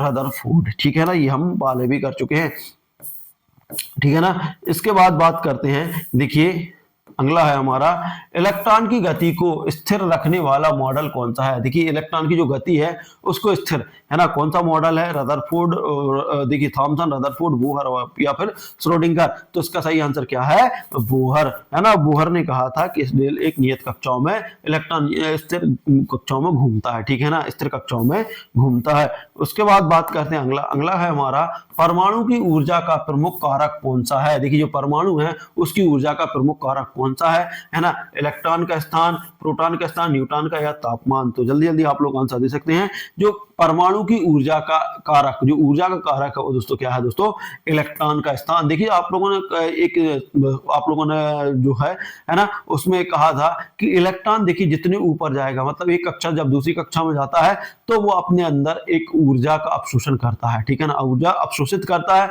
जबकि अधिक ऊर्जा से कम ऊर्जा वाले स्तर पर आता है दोस्तों अपने से ऊर्जा उत्सर्जित करता है, जिसे हम फोटोन कहते थे। तो ये उसी से रिलेटिव है, ठीक है ना। बात करते हैं देखिए इलेक्ट्रॉन की कक्षा। देखिए इलेक्ट्रॉन की कक्षा n ऊर्जा स्तर निर्धारित करती है। जो इलेक्ट्रॉन की कक्षा है n वो ऊर्जा का निर्धारण करती है, ठीक है ना। तो आप लोगों को ध्यान रखना है, मोस्ट आईएमपी क्वेश्चन है ना, जो आप लोगों के लिए काफी हेल्पफुल होने वाले हैं एग्जाम में। कौन सा नियम उप स्तरों में इलेक्ट्रॉनों की संख्या व्यवस्था बताता है? आप लोगों को बताना है कि उप स्तरों की बात कौन से नियम में की थी, हुंड ने की थी, अफवाहू ने की थी, पाउली ने, या इनमें से कोई नहीं। तो दोस्तों हुंड जो थे उनने क्या कहा था कि जो ऊर्जा, जो इलेक्ट्रॉन, जो समान ऊर्जा स्तर वाले जो उप कक्षकों में समान रूप से इलेक्ट्रॉनों का वितरण किया जाता है, ठीक है ना, समान रूप से इलेक्ट्रॉनों का वितरण किया जाता है, ठीक है ना। देखिए हुंड ने क्या कहा था कि हुंड के नियमानुसार उप स्तरों में इलेक्ट्रॉन अकेले पहले रखने का नियम बताया, है ना, मतलब पहले अकेले अकेले भरेंगे, ठीक है ना, उसके बाद फिर आगे बढ़ाएंगे, ठीक है ना। तो ये आप लोगों को ध्यान रखना है। अगला है हमारा, देखिए अगले की तरफ चलते हैं। परमाणु के नाभिक में कौन सा आवेश अधिक होता है? जो परमाणु रहता है उसके नाभिक में कौन सा अधिक रहता है? ऋण अधिक रहता है, धन अधिक रहता है, तटस्थ ज्यादा कोई नहीं। तो इसमें क्या है दोस्तों, धन पॉजिटिव जो रहता है वो अधिक रहता है, क्योंकि प्रोटॉन रहता है ना, प्रोटॉन का द्रव्यमान इलेक्ट्रॉन के द्रव्यमान से कई गुना ज्यादा है, ठीक है ना। तो याद रखना कि धन अधिक होता है और ऋण कम होता है। देखिए नाभिक में प्रोटॉन होते हैं इसलिए धन आवेश अधिक है, ठीक है ना। उसके बाद आते हैं क्वेश्चन नंबर 50 की ओर चलते हैं। 49 श्रोडिंगर मॉडल ने किसे परिभाषित किया? जो श्रोडिंगर मॉडल था उसे किसी ऑर्बिटल को, स्थिर कक्षा को, ठोस को, या फिर कोई नहीं। तो आप लोगों को ध्यान रखना है जो ऑर्बिटल का कॉन्सेप्ट दिया था वो किसने दिया था? श्रोडिंगर मॉडल ने दिया था। तो याद रख लेना जो ऑर्बिटल संबंधित किससे है? श्रोडिंगर से संबंधित है। श्रोडिंगर मॉडल ने इलेक्ट्रॉन की स्थिति को संभावित क्षेत्र या ऑर्बिटल में वर्णित किया, ठीक है ना। जो संभावित क्षेत्र है ना ऑर्बिटल में किसने किया? श्रोडिंगर में। देखिए जहां संभावना की बात आ जाएगी, श्रोडिंगर मतलब सोचना, है ना, संभावना जहां आ जाए तो दोस्तों वहां हमें सोचना चाहिए, तो सोचने से मतलब श्रोडिंगर ने संभावना की बात की थी, ठीक है ना। ये आप लोगों को ध्यान रखना। अब क्वेश्चन नंबर 49 की बात करते हैं। अब देखिए मोस्ट आईएमपी क्वेश्चन आ गया दोस्तों, जो आप लोगों से पूछ रहा था, अल्फा कण का आवेश कितना होता है? जो अल्फा कण रहता है वो हीलियम के, एक तो आप लोगों को पता है कि इसमें हीलियम का आवेश रहता है ना। क्वेश्चन पूछा जा सकता है अल्फा कण किसका आवेश रहता है? तो हीलियम का आवेश रहता है। अब इसमें पूछा जाता है कि अल्फा कण का आवेश कितना होता है? तो कितना होता है दोस्तों? 2 इलेक्ट्रॉन होता है, एक इलेक्ट्रॉन, एक माइनस इलेक्ट्रॉन अनावेशित, तो क्या होता है दोस्तों? 2 इलेक्ट्रॉन होता है। जो देखिए जो अल्फा कण रहता है वो हीलियम का आवेश रहता है, इसमें 2 इलेक्ट्रॉन और 2 प्रोटॉन पाए जाते हैं। टोटल यदि कुल आवेश की बात करें तो कुल आवेश 4 इलेक्ट्रॉन होता है इसमें, है ना। और अल्फा कण में कितना आवेश होता है ना, तो 2 इलेक्ट्रॉन होता है, ठीक है ना। इसका ध्यान रख लें, 2 इलेक्ट्रॉन होता है, ठीक है ना। देखिए अल्फा कण में 2 प्रोटॉन और 2 न्यूट्रॉन होते हैं, इसलिए आवेश 2 इलेक्ट्रॉन होता है, ठीक है ना। 2 इलेक्ट्रॉन होता है, सॉरी वो 4 इलेक्ट्रॉन नहीं रहेगा, 2 ही इलेक्ट्रॉन रहेगा, क्योंकि एक प्रोटॉन का इलेक्ट्रॉन रहेगा, एक न्यूट्रॉन का इलेक्ट्रॉन, तो ऐसे करके 2 इलेक्ट्रॉन रहेगा, ठीक है ना। 2 प्रोटॉन और 2 न्यूट्रॉन पाए जाते हैं, इतना है। क्वेश्चन नंबर 50 की ओर चलते हैं। देखिए कौन सा सिद्धांत बताता है कि इलेक्ट्रॉन की स्थिति और गति एक साथ ज्ञात नहीं की जा सकती, ठीक है ना। तो ये आप लोग ध्यान रखना है। Which principle state electron position and movement can not be exactly know, है ना। ये किसने, कौन सा नियम कहता है कि इलेक्ट्रॉन की स्थिति और गति एक साथ नहीं बताई जाती? तो कौन सा दोस्तों? अफवाहू, हाइजेनबर्ग, बोर और थॉमसन। तो जो हाइजेनबर्ग का अनिश्चितता का सिद्धांत वो बात करता है, ठीक है ना। तो याद क्वेश्चन क्या हो जाएगा? हाइजेनबर्ग अनिश्चितता का सिद्धांत, ठीक है ना। अब उसके बाद बात करते हैं, अगला क्वेश्चन है इलेक्ट्रॉन के स्पिन क्वांटम संख्या का मान क्या हो सकता है? देखिए दोस्तों इलेक्ट्रॉन के स्पिन क्वांटम संख्या का मान क्या हो सकता है, ये आप लोग को आंसर देना है, क्या हो सकता है, ठीक है ना।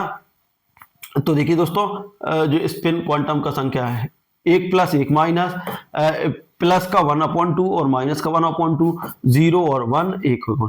तो दोस्तों क्या है, इलेक्ट्रॉन के स्पिन क्वांटम संख्या का मान क्या हो सकता है, इसका सही आंसर है दोस्तों प्लस का 1/2 है ना, और माइनस का 1/2, मतलब आधा चार्ज किसका रहेगा, 1/2 प्लस का रहेगा और 1/2 माइनस का रहेगा। तो ये स्पिन का नियम हो सकता है, ठीक है ना। जो क्वांटम संख्या के, देखिए इलेक्ट्रॉन में स्पिन क्वांटम संख्या का मान क्या हो सकता है, तो ये आप लोगों को ध्यान रखना, मोस्ट आईएमपी है, ठीक है ना। इलेक्ट्रॉन का स्पिन क्वांटम संख्या प्लस माइनस 1/2 हो सकता है। तो ये आप लोगों को ध्यान रखना है, ये नोट डाल के लिख लें क्योंकि ऐसे क्वेश्चन पूछे जा सकते हैं, ठीक है ना। अब इसके बाद हम आगे चलते हैं, क्वेश्चन नंबर 52 की तरफ चलते हैं, ठीक है ना। क्वेश्चन नंबर 52, ठीक है ना, क्वेश्चन नंबर 52 चलते हैं। किस मॉडल ने परमाणु को ठोस गेंद मान लिया था। देखिए तो आप लोगों को याद बताना है कौन सा ये मॉडल था जिसने परमाणु को ठोस गेंद मान लिया था। थॉमसन था, डेमोक्रिट्स था, रदरफोर्ड था या फिर बोहर था। तो देखिए जो डेमोक्रिट्स थे, है ना, आंसर क्या हो जाएगा, डेमोक्रिट्स, है ना। डेमोक्रिट्स के जो मॉडल था उसने परमाणु को ठोस गेंद मान लिया था। किसका सही आंसर क्या है, डेमोक्रिट्स, है ना। तो ये क्वेश्चन पूछा जा सकता है, मोस्ट आईएमपी क्वेश्चन है वो। डेमोक्रिट्स ने परमाणु को अविभाज्य ठोस कण माना, है ना। जो डेमोक्रिट्स थे उन्होंने परमाणु को क्या मान लिया था, अविभाज्य ठोस कण मान लिया था। उसके बाद बात करते हैं, है ना, उसके बाद बात करने वाले हैं दोस्तों रदरफोर्ड के प्रयोग का मुख्य निष्कर्ष क्या था। देखिए जो रदरफोर्ड ने प्रयोग किया था उसका मुख्य निष्कर्ष क्या था, है ना। परमाणु नाभिक होता है ना, इलेक्ट्रॉन स्थिर होता है, परमाणु ठोस होता है या आल, ठीक है ना। तो परमाणु का उन्हें परमाणु ठोस होता है ये तो कहा ही नहीं दोस्तों, है ना, सॉरी नाभिक, और उसके बाद इलेक्ट्रॉन की स्थिति भी नहीं। तो आंसर क्या हो जाएगा आप लोगों का, ए परमाणु का नाभिक होता है ना। उसने किससे, सोने की पन्नी से, है ना, सोने की पन्नी पर इसका आविष्कार किया था, है ना। और दोस्तों कौन सी किरणों का बौछार की थी, अल्फा कणों की, है ना, अल्फा कणों का बौछार किया था, ये आप लोगों को ध्यान रखना है, ठीक है ना।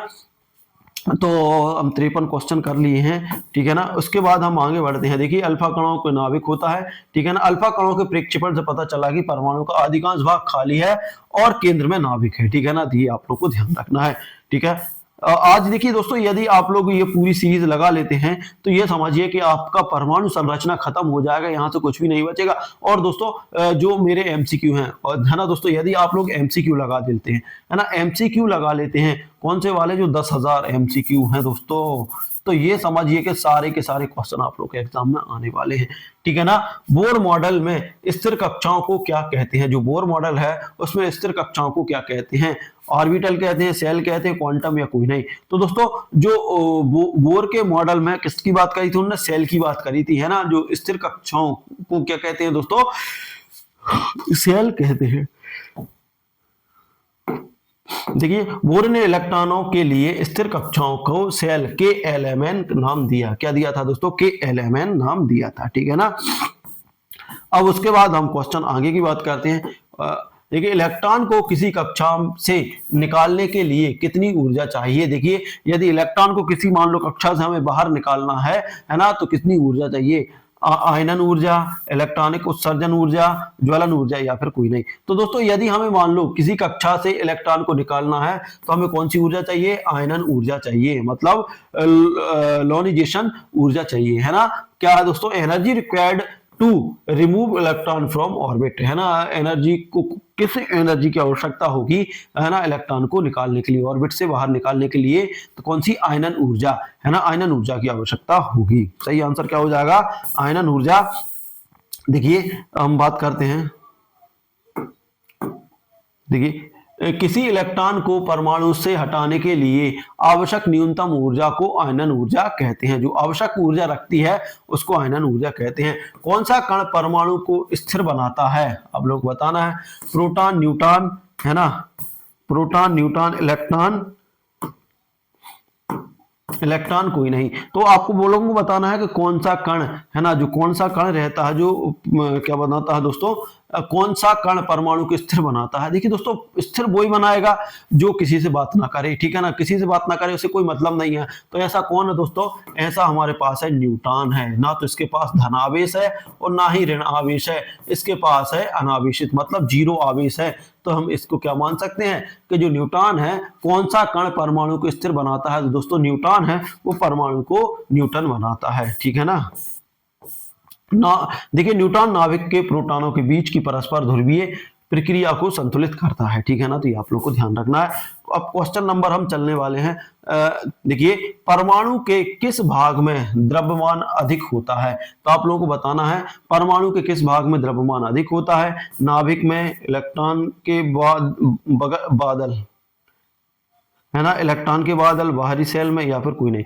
तो देखिए परमाणु के किस भाग में द्रव्यमान अधिक होता है, भार की बात कर रहा है तो भार तो दोस्तों कहाँ रहेगा, नाभिक में ही रहेगा। कहाँ रहेगा, नाभिक में ही रहेगा। इसका सही आंसर क्या हो जाएगा, नाभिक में होता है। अब इसके बाद हम आगे देखते हैं। देखिए समस्थानिकों में कौन सा अलग होता है। जो समस्थानिक रहते हैं उसमें देखिए प्रोटॉन संख्या तो समान रहती है, कौन सा अलग रहता है। देखिए प्रोटॉन संख्या अलग समान रहती है, इलेक्ट्रॉन संख्या कोई लेना देना नहीं है, कोई नहीं। तो इसका क्या रहेगा, न्यूट्रॉन अलग रहता है ना दोस्तों। समस्थानिकों में कौन सा अलग रहता है, तो न्यूट्रॉन संख्या अलग रहती है, न्यूट्रॉन अलग रहता है। इसका सही आंसर क्या हो जाएगा, न्यूट्रॉन अलग रहता है। देखिए समस्थानिक में क्या होता है, समस्थानिकों में प्रोटॉन संख्या समान रहती है लेकिन न्यूट्रॉन अलग होते हैं, ठीक है ना, न्यूट्रॉन इसमें अलग होते हैं। भाई समभारिक में क्या होता है, इसमें प्रोटॉन और न्यूट्रॉन, देखिए इसमें प्रोटॉन और न्यूट्रॉन जब मिल जाते हैं तो वो समभारिक होते हैं, ठीक है ना। किसका प्रयोग हाइड्रोजन स्पेक्ट्रम को समझाने के लिए किया गया। अब बताना भैया हाइड्रोजन का किसके लिए किया, बोहर का मॉडल, रदरफोर्ड का, थॉमसन का, या फिर श्रोडिंगर का। तो जल्दी जल्दी आप लोग इसका आंसर दीजिए कि देखिए जो किसका प्रयोग हाइड्रोजन के स्पेक्ट्रम को समझाने के लिए किया गया था, तो किसका किया था दोस्तों, बोहर का मॉडल। ये बोहर को याद रख लें, हाइड्रोजन से बोहर को जोड़ दें, है ना, स्पेक्ट्रम से जोड़ दें बोहर को, ठीक है ना, क्योंकि बोहर बार बार आ रहा है। अब देखिए यहां से आप लोग कर लेंगे दोस्तों, जितने भी क्वेश्चन यहां से बनने हैं वो सारे क्वेश्चन आप लोगों की क्लियर हो जाएंगे। बोहर ने स्थिर कक्षाओं में घूमने वाले इलेक्ट्रॉनों को स्पेक्ट्रम व्याख्यात किया। क्वांटम यांत्रिकी मॉडल किस सिद्धांत पर आधारित है। देखिए जो क्वांटम यांत्रिकी सिद्धांत है वो किस पर है, इलेक्ट्रॉन के वेव फंक्शन पर, स्थिर कक्षाओं के ठोस पर, या फिर तो क्या दोस्तों जो क्वांटम यांत्रिकी वो वेव फंक्शन, इलेक्ट्रॉन के वेव फंक्शन पर, इलेक्ट्रॉन से वेव फंक्शन पर है, ठीक है ना। इसके बाद आगे बढ़ते हैं। और वेव फंक्शन किसने दिया था दोस्तों, ऑर्बिटल की संभावना वाला सिद्धांत श्रोडिंगर ने दिया था, ठीक है ना। अब इसके बाद हम बात करते हैं आगे। देखिए इलेक्ट्रॉन की गति और स्थिति का सटीक ज्ञात नहीं किया जा सकता। देखिए इलेक्ट्रॉन की गति और स्थिति का सटीक ज्ञात नहीं किया जा सकता, है ना। सही है गलत है, तो सही है। देखिए इलेक्ट्रॉन की ये कौन से नियम से, ये अनिश्चितता का सिद्धांत, है ना। अनिश्चितता का सिद्धांत किसने किया था, हाइजेनबर्ग के सिद्धांत के अनुसार। रदरफोर्ड में कौन सा मुख्य दोष था। अब आप लोगों को याद रखना है रदरफोर्ड मॉडल में कौन सा मुख्य दोष था, तो आप लोगों को बताना है कौन सा मुख्य दोष था, है ना। इलेक्ट्रॉन की स्थिति होने की व्याख्या नहीं की, नाभिक को नहीं दर्शाया, आयनन ऊर्जा नहीं बताई, कोई नहीं। तो इसका सही आंसर क्या है दोस्तों, इलेक्ट्रॉन की स्थिति व्याख्या नहीं, इलेक्ट्रॉन के स्थित होने की व्याख्या नहीं की। इनका क्या था दोस्तों, इलेक्ट्रॉन के जो स्थित है उसकी होने की व्याख्या नहीं कर पाए थे ये, ठीक है ना। इसको देख लेते हैं थोड़ा सा। रदरफोर्ड के मॉडल के अनुसार इलेक्ट्रॉन सर्पिल पथ पर गिरना चाहिए था, लेकिन बोर के इस स्थिर कक्षा में सिद्धांत से हल किया, ठीक है ना। तो इस तरीके से आप लोग ध्यान रख लें, ठीक है।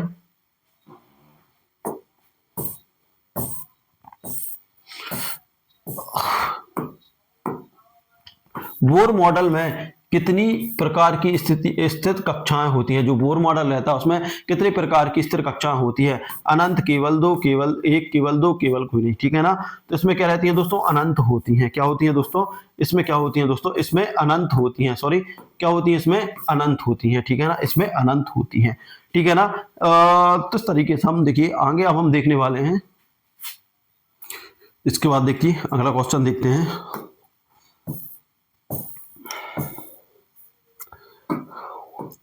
किसने कहा कि परमाणु का अधिकांश भाग खाली है। तो किसने कहा था दोस्तों, थॉमसन, रदरफोर्ड, बोहर, ये आप लोग लगा सकते हैं रदरफोर्ड। देखिए रदरफोर्ड ने क्या कहा था कि परमाणु का अधिकांश भाग खाली है, ठीक है ना।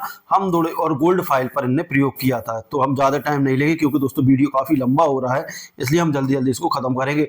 कौन सा नियम उप स्तरों में इलेक्ट्रॉन अकेले रखने का निर्देश देता है। मतलब कौन सा नियम है ना, जो कहता है कि उप स्तरों में इलेक्ट्रॉन को अकेले रखने का निर्देश देता है। तो किसका नियम है दोस्तों, हुंड का है, अफवाह का, पाउली का है, या फिर आपका इनमें से कोई नहीं। तो दोस्तों जो हुंड का नियम है वो कहता है, ठीक है ना, हुंड का नियम कहता है कि उपकक्षकों में अकेले अकेले इलेक्ट्रॉनों को पहले भरा जाता है, ठीक है ना। उप स्तरों में पहले ऑर्बिटल में एक एक इलेक्ट्रॉन रखा जाता है, ठीक है ना। उसके बाद यदि बचते हैं तो हम दो दो के बाद पहुंचेंगे। उसके बाद आयनन ऊर्जा किसके लिए आवश्यक है, जो आयनन ऊर्जा किसके लिए आवश्यक है, इलेक्ट्रॉन हटाने के लिए, इलेक्ट्रॉन प्रोटॉन हटाने के लिए, न्यूट्रॉन हटाने के लिए, या फिर कोई नहीं। तो दोस्तों इलेक्ट्रॉन को हटाने के लिए, देखिए दोस्तों इलेक्ट्रॉन को हटाने के लिए आयनन ऊर्जा की आवश्यकता पड़ती है, ठीक है ना। तो सही आंसर क्या हो जाएगा आप लोगों का, देखिए दोस्तों परमाणु से इलेक्ट्रॉन को हटाने के लिए न्यूनतम ऊर्जा है ना, परमाणु से इलेक्ट्रॉन को हटाने के लिए न्यूनतम ऊर्जा, इलेक्ट्रॉन को हटाने की, आयनन ऊर्जा का मतलब है इलेक्ट्रॉन को हटाने के लिए, परमाणु से इलेक्ट्रॉन को हटाने के लिए न्यूनतम ऊर्जा की आवश्यकता होती है, जिसे आयनन ऊर्जा कहते हैं।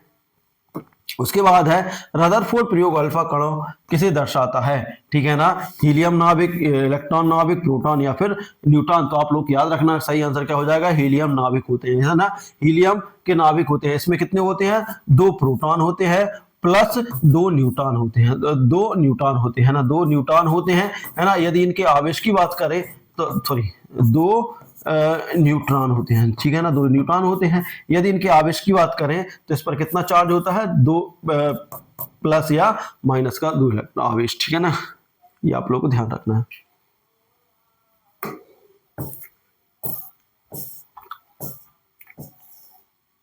अल्फा कण में 2 प्रोटॉन और 2 न्यूट्रॉन होते हैं, ठीक है ना। अब उसके बाद बात करते हैं, देखिए प्रोटॉन संख्या Z किसे दर्शाती है, जो प्रोटॉन संख्या रहती है परमाणु संख्या Z, है ना, किसे दर्शाती है, प्रोटॉन संख्या, न्यूट्रॉन संख्या, इलेक्ट्रॉन संख्या या फिर द्रव्यमान संख्या। जो परमाणु संख्या Z दर्शाती है वो दोस्तों किसको दर्शाती है, प्रोटॉन संख्या मतलब समस्थानिक को दर्शाती है, ये आप लोग को ध्यान रखना है, किसको दर्शाती है दोस्तों, समस्थानिक को दर्शाती है। उसके बाद बात करते हैं हम आगे, देखिए द्रव्यमान संख्या ए किसे दर्शाती है, तो द्रव्यमान संख्या जो ए रहती है वो प्रोटॉन और न्यूट्रॉन को दर्शाती है, केवल प्रोटॉन, केवल न्यूट्रॉन, केवल इलेक्ट्रॉन। तो क्या है दोस्तों, ये भार की बात होती है, जब भार की बात आती है तो प्रोटॉन और न्यूट्रॉन दोनों की संख्या को दर्शाना पड़ता है। तो ये जो है ना, ये किसको दर्शाती है दोस्तों, ये दर्शाती है प्रोटॉन और न्यूट्रॉन को, जबकि जेड किसको दर्शाती है, प्रोटॉन संख्या को दर्शाती है। मोस्ट आईएमपी ये कॉन्सेप्ट आप लोगों को यहाँ से क्लियर हो जाना चाहिए आज, है ना। देखिए ये इनका कॉन्सेप्ट है कि जो जेड रहता है, ए रहता है, जेड प्लस एन होता है ना। जबकि अब हमें मान लो कि यहाँ न्यूटन है, यदि मान लीजिए हमें जेड अकेला चाहिए तो ए माइनस एन कर देंगे, हम ए माइनस एन करेंगे तो जेड प्राप्त हो जाएगा। मतलब द्रव्यमान में से हम किसके घटा देंगे, न्यूट्रॉन को घटा देंगे तो हमारा प्रोटॉन संख्या आ जाएगा, है ना। वहीं यदि हम द्रव्यमान में से मान लीजिए कि जेड को घटा, मतलब प्रोटॉन संख्या को घटा दे तो हमारे न्यूट्रॉन की संख्या निकल आएगी। तो आप लोग ऐसे करके भी इसको ये कॉन्सेप्ट आप लोग को याद होना चाहिए, ये याद है तो आप कोई सी भी संख्या पूछ लें, आप लोग बड़े इजीली तरीके से निकाल सकते हो। उसके बाद बात करते हैं आगे, देखिए इसके बाद हम कहते हैं किस मॉडल ने इलेक्ट्रॉन को केवल अनिश्चित कक्षाओं में रखा, है ना। अनिश्चितता का सिद्धांत किसने दिया दोस्तों, तो ये आप लोगों को बताना है। देखिए बोहर ने दिया, रदरफोर्ड ने, या थॉमसन है, श्रोडिंगर ने। तो देखिए दोस्तों अनिश्चित कक्षाओं में किसने रखा दोस्तों, अनिश्चित कक्षाओं में रखा बोहर ने। किसने रखा, बोहर ने रखा, ठीक है ना। तो ये आप लोग स्थिर कक्षाओं में, स्थित कक्षाओं में का सिद्धांत बोहर का मूल सिद्धांत है, ठीक है ना। इसके बाद बात करते हैं हम आगे, देखिए इलेक्ट्रॉन की ऊंचाई ऊर्जा स्तर किससे संबंधित है, जो इलेक्ट्रॉन की ऊंचाई ऊर्जा स्तर किससे संबंधित है। देखिए मुख्य क्वांटम संख्या से, न्यूट्रॉन से, प्रोटॉन से, या फिर देखिए इलेक्ट्रॉन की ऊंचाई ऊर्जा, जो ऊंचाई ऊर्जा किससे संबंधित है, तो आप लोग को याद रखना है ये मुख्य क्वांटम संख्या से संबंधित है। किससे है, प्रिंसिपल क्वांटम नंबर से संबंधित है। इलेक्ट्रॉन की ऊंचाई ऊर्जा स्तर, है ना, किससे संबंधित है, तो ये किससे, क्वांटम संख्या से संबंधित है। ये मोस्ट आईएमपी है दोस्तों, ये आप लोगों को याद हो जाने चाहिए, है ना। देखिए हाइड्रोजन के बोहर स्पेक्ट्रम में कितनी श्रृंखलाएं होती हैं, जो देखिए हाइड्रोजन के जो बोहर स्पेक्ट्रम में कितनी श्रृंखलाएं होती हैं, तो आप लोगों को बताना है ना। लाइमैन, वेलमेंट, वल्मर, है ना, फस्टन या फिर ब्रैकेट, पीफंड, है ना। और ये आप लोगों को दी है, ये त्रिपुर दी है, लाइमैन, वल्मर, पल्सर, ये हिंदी और इंग्लिश दोनों में ट्रांसलेट किया है इसलिए ये ब्रैकेट पर। तो केवल 2 होती हैं, ओनली 2, केवल 3 होती हैं, कोई नहीं। तो आप लोगों को बताना है कि जो रहता है हाइड्रोजन के बोहर स्पेक्ट्रम में कितनी श्रृंखलाएं होती हैं, तो इसमें कितनी होती हैं दोस्तों, इसकी हम बात करें तो इसमें होती हैं 4, ठीक है ना। कितनी होती हैं, 1 2 3 4 5, ठीक है ना, ये होती हैं। कितनी होती है दोस्तों इसमें, देखिए लाइनमैन, वल्मर, फस्टन, ब्रैकेट, पीफंड, है ना। तो कितनी होती हैं, 1 2 3 4 5 होती है, ठीक है ना। तो 5 होती हैं श्रृंखला, ठीक है ना। ये आप लोग का हाइड्रोजन का ये कौन सा है, विभिन्न कक्षाओं, देखिए विभिन्न श्रृंखलाओं में इलेक्ट्रॉन के संक्रमण द्वारा प्रकाश उत्कीर्णन होता है, ठीक है ना। तो ये आप लोग को ध्यान रखना है। उसके बाद आगे चलते हैं हम श्रोडिंगर मॉडल। देखिए श्रोडिंगर की बात करते हैं। श्रोडिंगर मॉडल में इलेक्ट्रॉन की संभावना को क्या कहते हैं? जो श्रोडिंगर मॉडल है उसमें इलेक्ट्रॉन की संभावना को क्या कहते हैं आप लोगों को बताना है ना। ऑर्बिटल कहते हैं, सेल कहते हैं, स्थिर कक्षा कहते हैं, या फिर कोई नहीं। तो इसको क्या बोलते हैं दोस्तों? श्रोडिंगर के मॉडल की संभावना को क्या कहते हैं दोस्तों? ऑर्बिटल कहते हैं। तो ऑर्बिटल श्रोडिंगर से याद रख लें, ऑर्बिटल और संभावना, है ना, ये सारी चीजें आप लोग याद रख लें, ठीक है ना। तो ये यहाँ से बार बार क्वेश्चन पूछा जा रहा है आप लोगों से, ठीक है। इसके बाद बात करते हैं, देखिए हाइजेनबर्ग अनिश्चितता सिद्धांत का मुख्य कथन क्या है? देखिए स्थिति और गति का साथ ज्ञात नहीं की, है ना। स्थिति और गति एक साथ ज्ञात नहीं की, ऊर्जा स्थिति नहीं रहती, ऊर्जा स्थिर नहीं रहती, इलेक्ट्रॉन स्थिर नहीं, तो कोई नहीं। तो इसका सही आंसर क्या है? स्थिति और गति, है ना, एक साथ ज्ञात नहीं की जा सकती। ये हाइजेनबर्ग का, और इन्होंने किस पे किया था? हाइड्रोजन पर ये सिद्ध किया था, ठीक है ना। तो ये आप लोग ध्यान रख ले। किसी कण की स्थिति और गति एक साथ सटीक नहीं पता हो सकती, सॉरी। इसके बाद कौन सा नियम उप स्तर में इलेक्ट्रॉनों की संख्या निर्धारित करता है? देखिए कौन सा नियम है जो उप स्तरों में इलेक्ट्रॉनों की संख्या निर्धारित करता है उप स्तरों में? तो दोस्तों कौन सा नियम है दोस्तों? पाउली का नियम है, अफवाहू का, हुंड का, कुछ नहीं। तो दोस्तों जो पाउली का नियम है वो कहता है कि उप स्तरों में ऊर्जा की संख्या निर्धारित होती है, ठीक है, इलेक्ट्रॉनों की संख्या निर्धारित होती है। उसके बाद बात करते हैं आगे। देखिए परमाणु का सबसे हल्का समस्थानिक कौन सा है? मोस्ट आईएमपी है। परमाणु का सबसे हल्का समस्थानिक कौन सा है ना। हाइड्रोजन है, कार्बन है, ऑक्सीजन है, हीलियम है। तो आप लोगों को बताना है कौन सा है दोस्तों सबसे। देखिए परमाणु क्रमांक जिसका कम होगा वही सबसे हल्का होगा, तो हाइड्रोजन। हाइड्रोजन का परमाणु क्रमांक कितना है? 1, मतलब प्रोटॉन कितनी इसमें? 1 है, ठीक है ना। देखिए हाइड्रोजन, इसमें केवल एक प्रोटॉन और कोई न्यूट्रॉन नहीं है ना। देखिए हाइड्रोजन होता है, इसमें केवल एक प्रोटॉन होता है, कोई न्यूट्रॉन नहीं होता। तो आप लोगों से क्वेश्चन पूछा जा सकता है ऐसा कौन सा तत्व है जिसमें केवल एक प्रोटॉन होता है? तो कौन सा है दोस्तों? हाइड्रोजन है, ठीक है ना। ऐसा कौन सा तत्व है जिसमें न्यूट्रॉन नहीं होता? तो वो हाइड्रोजन है, ठीक है ना। सबसे हल्का कौन सा है? हाइड्रोजन है, ठीक है ना। इसलिए आप लोगों ने देखा होगा कि जो हवा में उड़ते हैं ना गुब्बारे, उनमें कौन सी गैस भरी जाती है? तो हाइड्रोजन गैस भरी जाती है ना, सॉरी हीलियम के। किस नियम के अनुसार, ठीक है ना, उप स्तर पहले एक एक इलेक्ट्रॉन से भरे जाते हैं, ठीक है ना।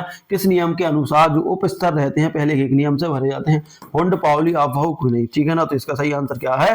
हुंड के नियम से, ठीक है ना। इसके बाद बात करते हैं आगे, कौन सा नियम ऊर्जा स्तर में क्रम को निर्धारित करता है? देखिए क्रम को निर्धारण की बात कौन करता है? तो कौन करता है? हुंड करता है, पाउली, अफवाहू। क्या सही आंसर? अफवाहू। देखिए अफवाहू का नियम है वो क्रम को निर्धारित करता है, ठीक है ना। इसके बाद बात करते हैं आगे, अगला है इलेक्ट्रॉनों के स्पिन होने का कौन सा क्वांटम संख्या दर्शाती है?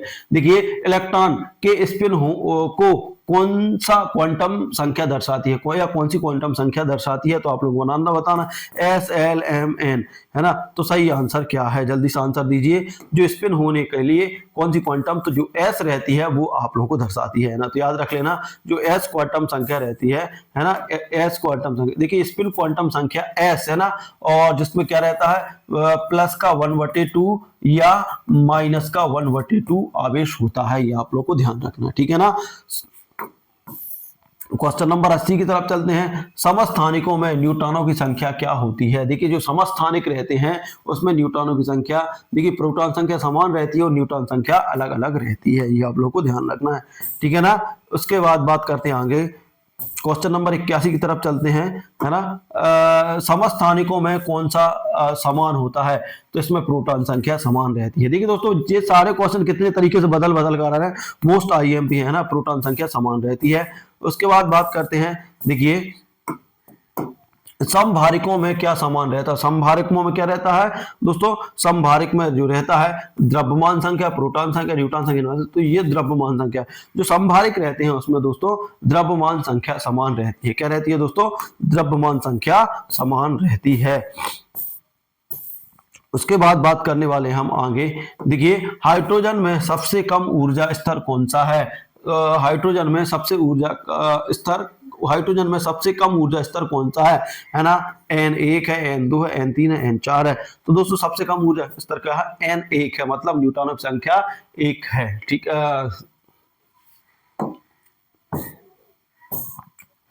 सबसे निचला है ना, सबसे के सेल, देखिए इसमें के सेल में n बराबर 1 सबसे नीचला स्तर होता है। ठीक है ना, तो ये आप लोग को ध्यान रखना है। क्वेश्चन नंबर 84 तरफ करते हैं। बोर मॉडल के अनुसार इलेक्ट्रॉन किस स्थिति में ऊर्जा खोता है या प्राप्त करता है? ठीक है ना, तो आपको बताना है बोर मॉडल के अनुसार, जो बोर ने मॉडल दिया था उसके अनुसार इलेक्ट्रॉन किस स्थिति में ऊर्जा खोता है या प्राप्त करता है ना? कक्षा बदलते समय, स्थिर कक्षा में, नाभिक में, कोई नहीं। तो इसका सही आंसर क्या हो जाएगा दोस्तों? जब इलेक्ट्रॉन एक कक्षा से दूसरी कक्षा बदलता है तो वो अपनी ऊर्जा क्या होता है, स्थिति को ऊर्जा खोता है या प्राप्त करता है। क्या होता है कि जब वो दोस्तों छोटी कक्षा से बड़ी कक्षा में, है ना, कम ऊर्जा वाली से अधिक ऊर्जा वाली में जाता है तो दोस्तों क्या होता है, उसमें ऊर्जा का अवशोषण होता है। लेकिन दोस्तों जब बड़े ज्यादा ऊर्जा से कम ऊर्जा वाले स्तर पे आता है तो वो ऊर्जा का उत्सर्जन करता है, जिसे हम फोटॉन बोलते हैं। ठीक है ना, देखिए कक्षा बदलते समय, है ना, ऊर्जा का उत्सर्जन या अवशोषण केवल इलेक्ट्रॉन कक्षा बदलते समय होता है। तो आप लोग ध्यान रख ले। अब क्वेश्चन नंबर 85 की तरफ चलते हैं। क्वेश्चन नंबर 85 है, परमाणु के नाभिक में कौन सा कण नहीं पाया जाता? जो परमाणु रहता है उसके नाभिक में कौन सा कण नहीं पाया जाता है? इलेक्ट्रॉन, प्रोटॉन, न्यूट्रॉन, कोई नहीं। तो देखिए दोस्तों परमाणु के जो नाभिक रहता है उसमें प्रोटॉन और न्यूट्रॉन तो पाए जाते हैं, इलेक्ट्रॉन इसके चारों ओर चक्कर लगाता है। मतलब सही आंसर क्या है? इलेक्ट्रॉन इसके नाभिक में नहीं पाया जाता। ठीक है ना, उसके बाद बात करते हैं आगे। देखिए अल्फा कणों का प्रयोग किसने किया? बहुत बार रदरफोर्ड ने, बोहर ने, थॉमसन ने या डेमोक्रिट ने? तो रदरफोर्ड ने। डेमोक्रिट्स ने क्या कहा था कि परमाणु को उसने जो परमाणु है उसे ठोस बता दिया था। तो ये आप लोगों को ध्यान रखना है कि किसने कहा कि परमाणु एक ठोस गोला है? तो डेमोक्रिट्स ने कहा। ठीक है ना, उसके बाद बात करते हैं अगला क्वेश्चन नंबर 87 की तरफ चलते हैं। परमाणु में सबसे हल्का कण कौन सा है? देखिए परमाणु में सबसे हल्का कण कौन सा है? इलेक्ट्रॉन है, प्रोटॉन है, न्यूट्रॉन है, कोई नहीं। तो दोस्तों जो इलेक्ट्रॉन है वो सबसे हल्का कण है ना। सबसे हल्का कण कौन सा है? इलेक्ट्रॉन है। और सबसे भारी कौन सा है? प्रोटॉन है ना, तो याद रख लेना। सबसे हल्का कण कौन सा परमाणु में? इलेक्ट्रॉन होता है। ठीक है ना, इलेक्ट्रॉन कहाँ चक्कर लगाता है? इलेक्ट्रॉन के चारों, उसके पर देखिए हाइड्रोजन की कौन सी श्रृंखला दृश्य प्रकाश देती है? आप लोगों को बताना है कि हाइड्रोजन की वो कौन सी श्रृंखला है जो दृश्य प्रकाश देती है। वल्मर है, लाइमेन है, पास्चन है या फिर ब्रैकेट्स है? तो आप लोगों का सही आंसर क्या हो जाएगा दोस्तों? जो वल्मर है ना, हाइड्रोजन की कौन सी श्रृंखला दृश्य प्रकाश देती है? तो जो वल्मर है वो हमें दृश्य प्रकाश देती है ना। अब यहाँ पे देख लीजिए, है ना, देखो n बड़ा है या बराबर है 3 के से n बराबर 2 में परिवर्तन से दृश्य प्रकाश उत्सर्जित होता है। तो ये आप लोगों को याद रख लेना, ये कॉन्सेप्ट आप लोगों को। ठीक है ना, 89 की तरफ चलते हैं। 89 क्वेश्चन है हमारा, परमाणु में इलेक्ट्रॉनों की अधिकतम संख्या किस सूत्र से ज्ञात होती है? देखिए परमाणु में अधिकतम इलेक्ट्रॉनों की संख्या कौन से सूत्र से? 2n² से, है ना, 2n² से ज्ञात होती है। ठीक है ना, n² से n3, या सही आंसर क्या है? 2n², है ना। n का मान यहाँ पर कक्षा है, किस कक्षा में कितने इलेक्ट्रॉन जाएंगे, तो ये आप लोग ध्यान रख लेना। ठीक है ना, देखिए दोस्तों ये नोट्स बहुत शानदार हैं। यदि आप वन लाइनर नोट्स कंप्लीट करते हैं तो ये सारी चीजें कंप्लीट हो जाएंगी दोस्तों। वन लाइनर मोस्ट आईएमपी है, जिसको पूरे उसमें हमने एनसीईआरटी से डिजाइन किया गया है। अगला है, बोर मॉडल ने किस परमाणु को समझाया? जो बोहर मॉडल है किसको समझाया? हाइड्रोजन को, ऑक्सीजन को, हीलियम को। तो दोस्तों हाइड्रोजन को, जो बोहर मॉडल है उसने किसको समझाया? बोहर ने हाइड्रोजन को समझाया। ठीक है ना, बोर मॉडल ने केवल हाइड्रोजन की रेखा स्पेक्ट्रम को समझा सकता है। देखिए बोर मॉडल केवल हाइड्रोजन की रेखा स्पेक्ट्रम को ही समझा सकता है, इसलिए दोस्तों ये मॉडल को फेल कर दिया गया था। ठीक है ना, अब उसके बाद बात करते हैं, अगला है हमारा क्या है? परमाणु में नाभिक का आवेश क्या होता है? ठीक है, जो परमाणु है दोस्तों उसमें नाभिक का आवेश क्या होता है? जो नाभिक रहते हैं धनावेश, ऋणावेश, तटस्थ, कोई नहीं। तो इसमें धनावेश होता है, पॉजिटिव चार्ज रहता है ना। और इसके नाभिक में कौन? प्रोटॉन और न्यूट्रॉन होता है। प्रोटॉन पर धनावेश होता है, न्यूट्रॉन अनावेश होता है ना। और इलेक्ट्रॉन इसके चारों ओर चक्कर लगाते हैं। ठीक है ना, तो ये ध्यान रख लेना नाभिक। अब उसके बाद बात करते हैं, अगला है हमारा किस सिद्धांत के अनुसार किसी ऑर्बिटल में अधिकतम 2 इलेक्ट्रॉन होते हैं, ठीक है ना। किस सिद्धांत के अनुसार किसी भी जो ऑर्बिटल में अधिकतम 2 इलेक्ट्रॉन होते हैं, पाउली, अफबाउ, हुंडे या फिर कोई नहीं। तो क्या सही आंसर दोस्तों, पाउली। पाउली के सिद्धांत के अनुसार इलेक्ट्रॉन में अधिकतम 2 इलेक्ट्रॉन हो सकते हैं, ठीक है ना। तो यहाँ पर देख लीजिए क्या है, स्पिन विपरीत स्पिन वाले 2 इलेक्ट्रॉन ही एक ऑर्बिटल में रह सकते हैं, ठीक है ना। तो विपरीत स्पिन कर रहे हैं दोस्तों, विपरीत घूम रहे हैं, ऐसे इलेक्ट्रॉन ही एक कक्षा में ऑर्बिटल में रह सकते हैं। ये प्रयोग किसका था, है ना दोस्तों, पाउली का था। आगे है दोस्तों, रदरफोर्ड प्रयोग में अल्फा कण का अधिकतम विचलन क्यों हुआ, ठीक है ना। जब रदरफोर्ड ने प्रयोग किया तो उसमें अधिकतम विचलन क्यों हुआ, धन आवेशित नाभिक से टकराने पर, इलेक्ट्रॉन से टकराने पर, न्यूट्रॉन से टकराने पर, कोई नहीं। देखिए दोस्तों, तो क्यों हुआ, धन आवेशित। देखिए दोस्तों, इस तरीके से प्रयोग हुआ था। ये मान लीजिए, मान लो कि ये पन्नी है, यहाँ से अल्फा किरणों की बौछार की इसमें, यहाँ मान लो एक नाभिक था, है ना। तो इस तरीके से ये एक रेखा गई, तो ये तो इसी मार्ग, जिस मार्ग से गई उससे ही लौट आई। अंगुली गई तो इससे टकराकर इस तरीके से विचलित हो गई, इस तरीके से ए से विचलित हो गई। कुछ रेखाएं सीधी निकल गई। तो इससे बहुत सारे निष्कर्ष निकाल दी। उन्होंने कहा कि परमाणु का अधिकांश भाग खाली है ना, क्योंकि अधिकांश रेखाएं सीधी निकल गई है ना, और उसमें एक छोटा सा कण है ना, जिसे नाभिक बोला जा सकता है ना। उससे कुछ रेखाएं टकराकर, जो कुछ किरणें टकराकर अपने मार्ग से विचलित हो गई, ये मार्ग से विचलित हो गई, है ना। और कुछ मामूली सी मात्र एक लाइन भी बोल सकते हैं, उससे टकराकर उसी मार्ग में लौट आई, ठीक है ना। इसलिए उसने कहा कि एक सूक्ष्मतम कण है, ठीक है। तो क्या है, धन आवेशित नाभिकों से टकराने पर, ठीक है ना। अल्फा कण होते हैं, देखिए अल्फा कण प्लस धनावेशित होते हैं, है ना, नाभिक से टकराकर विकर्षित होते हैं, ठीक है ना।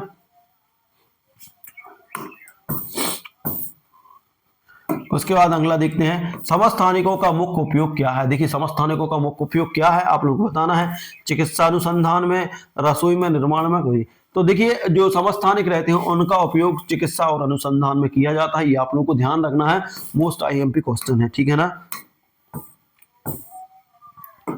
क्या है, रेडियो समस्थानिक कैंसर उपचार और ड्रेसिंग में उपयोग होते हैं। तो मोस्ट आईएमपी क्वेश्चन पूछा जा सकता है ना, कि रेडियो समस्थानिकों का उपयोग कहाँ होता है, तो कैंसर उपचार में होता है।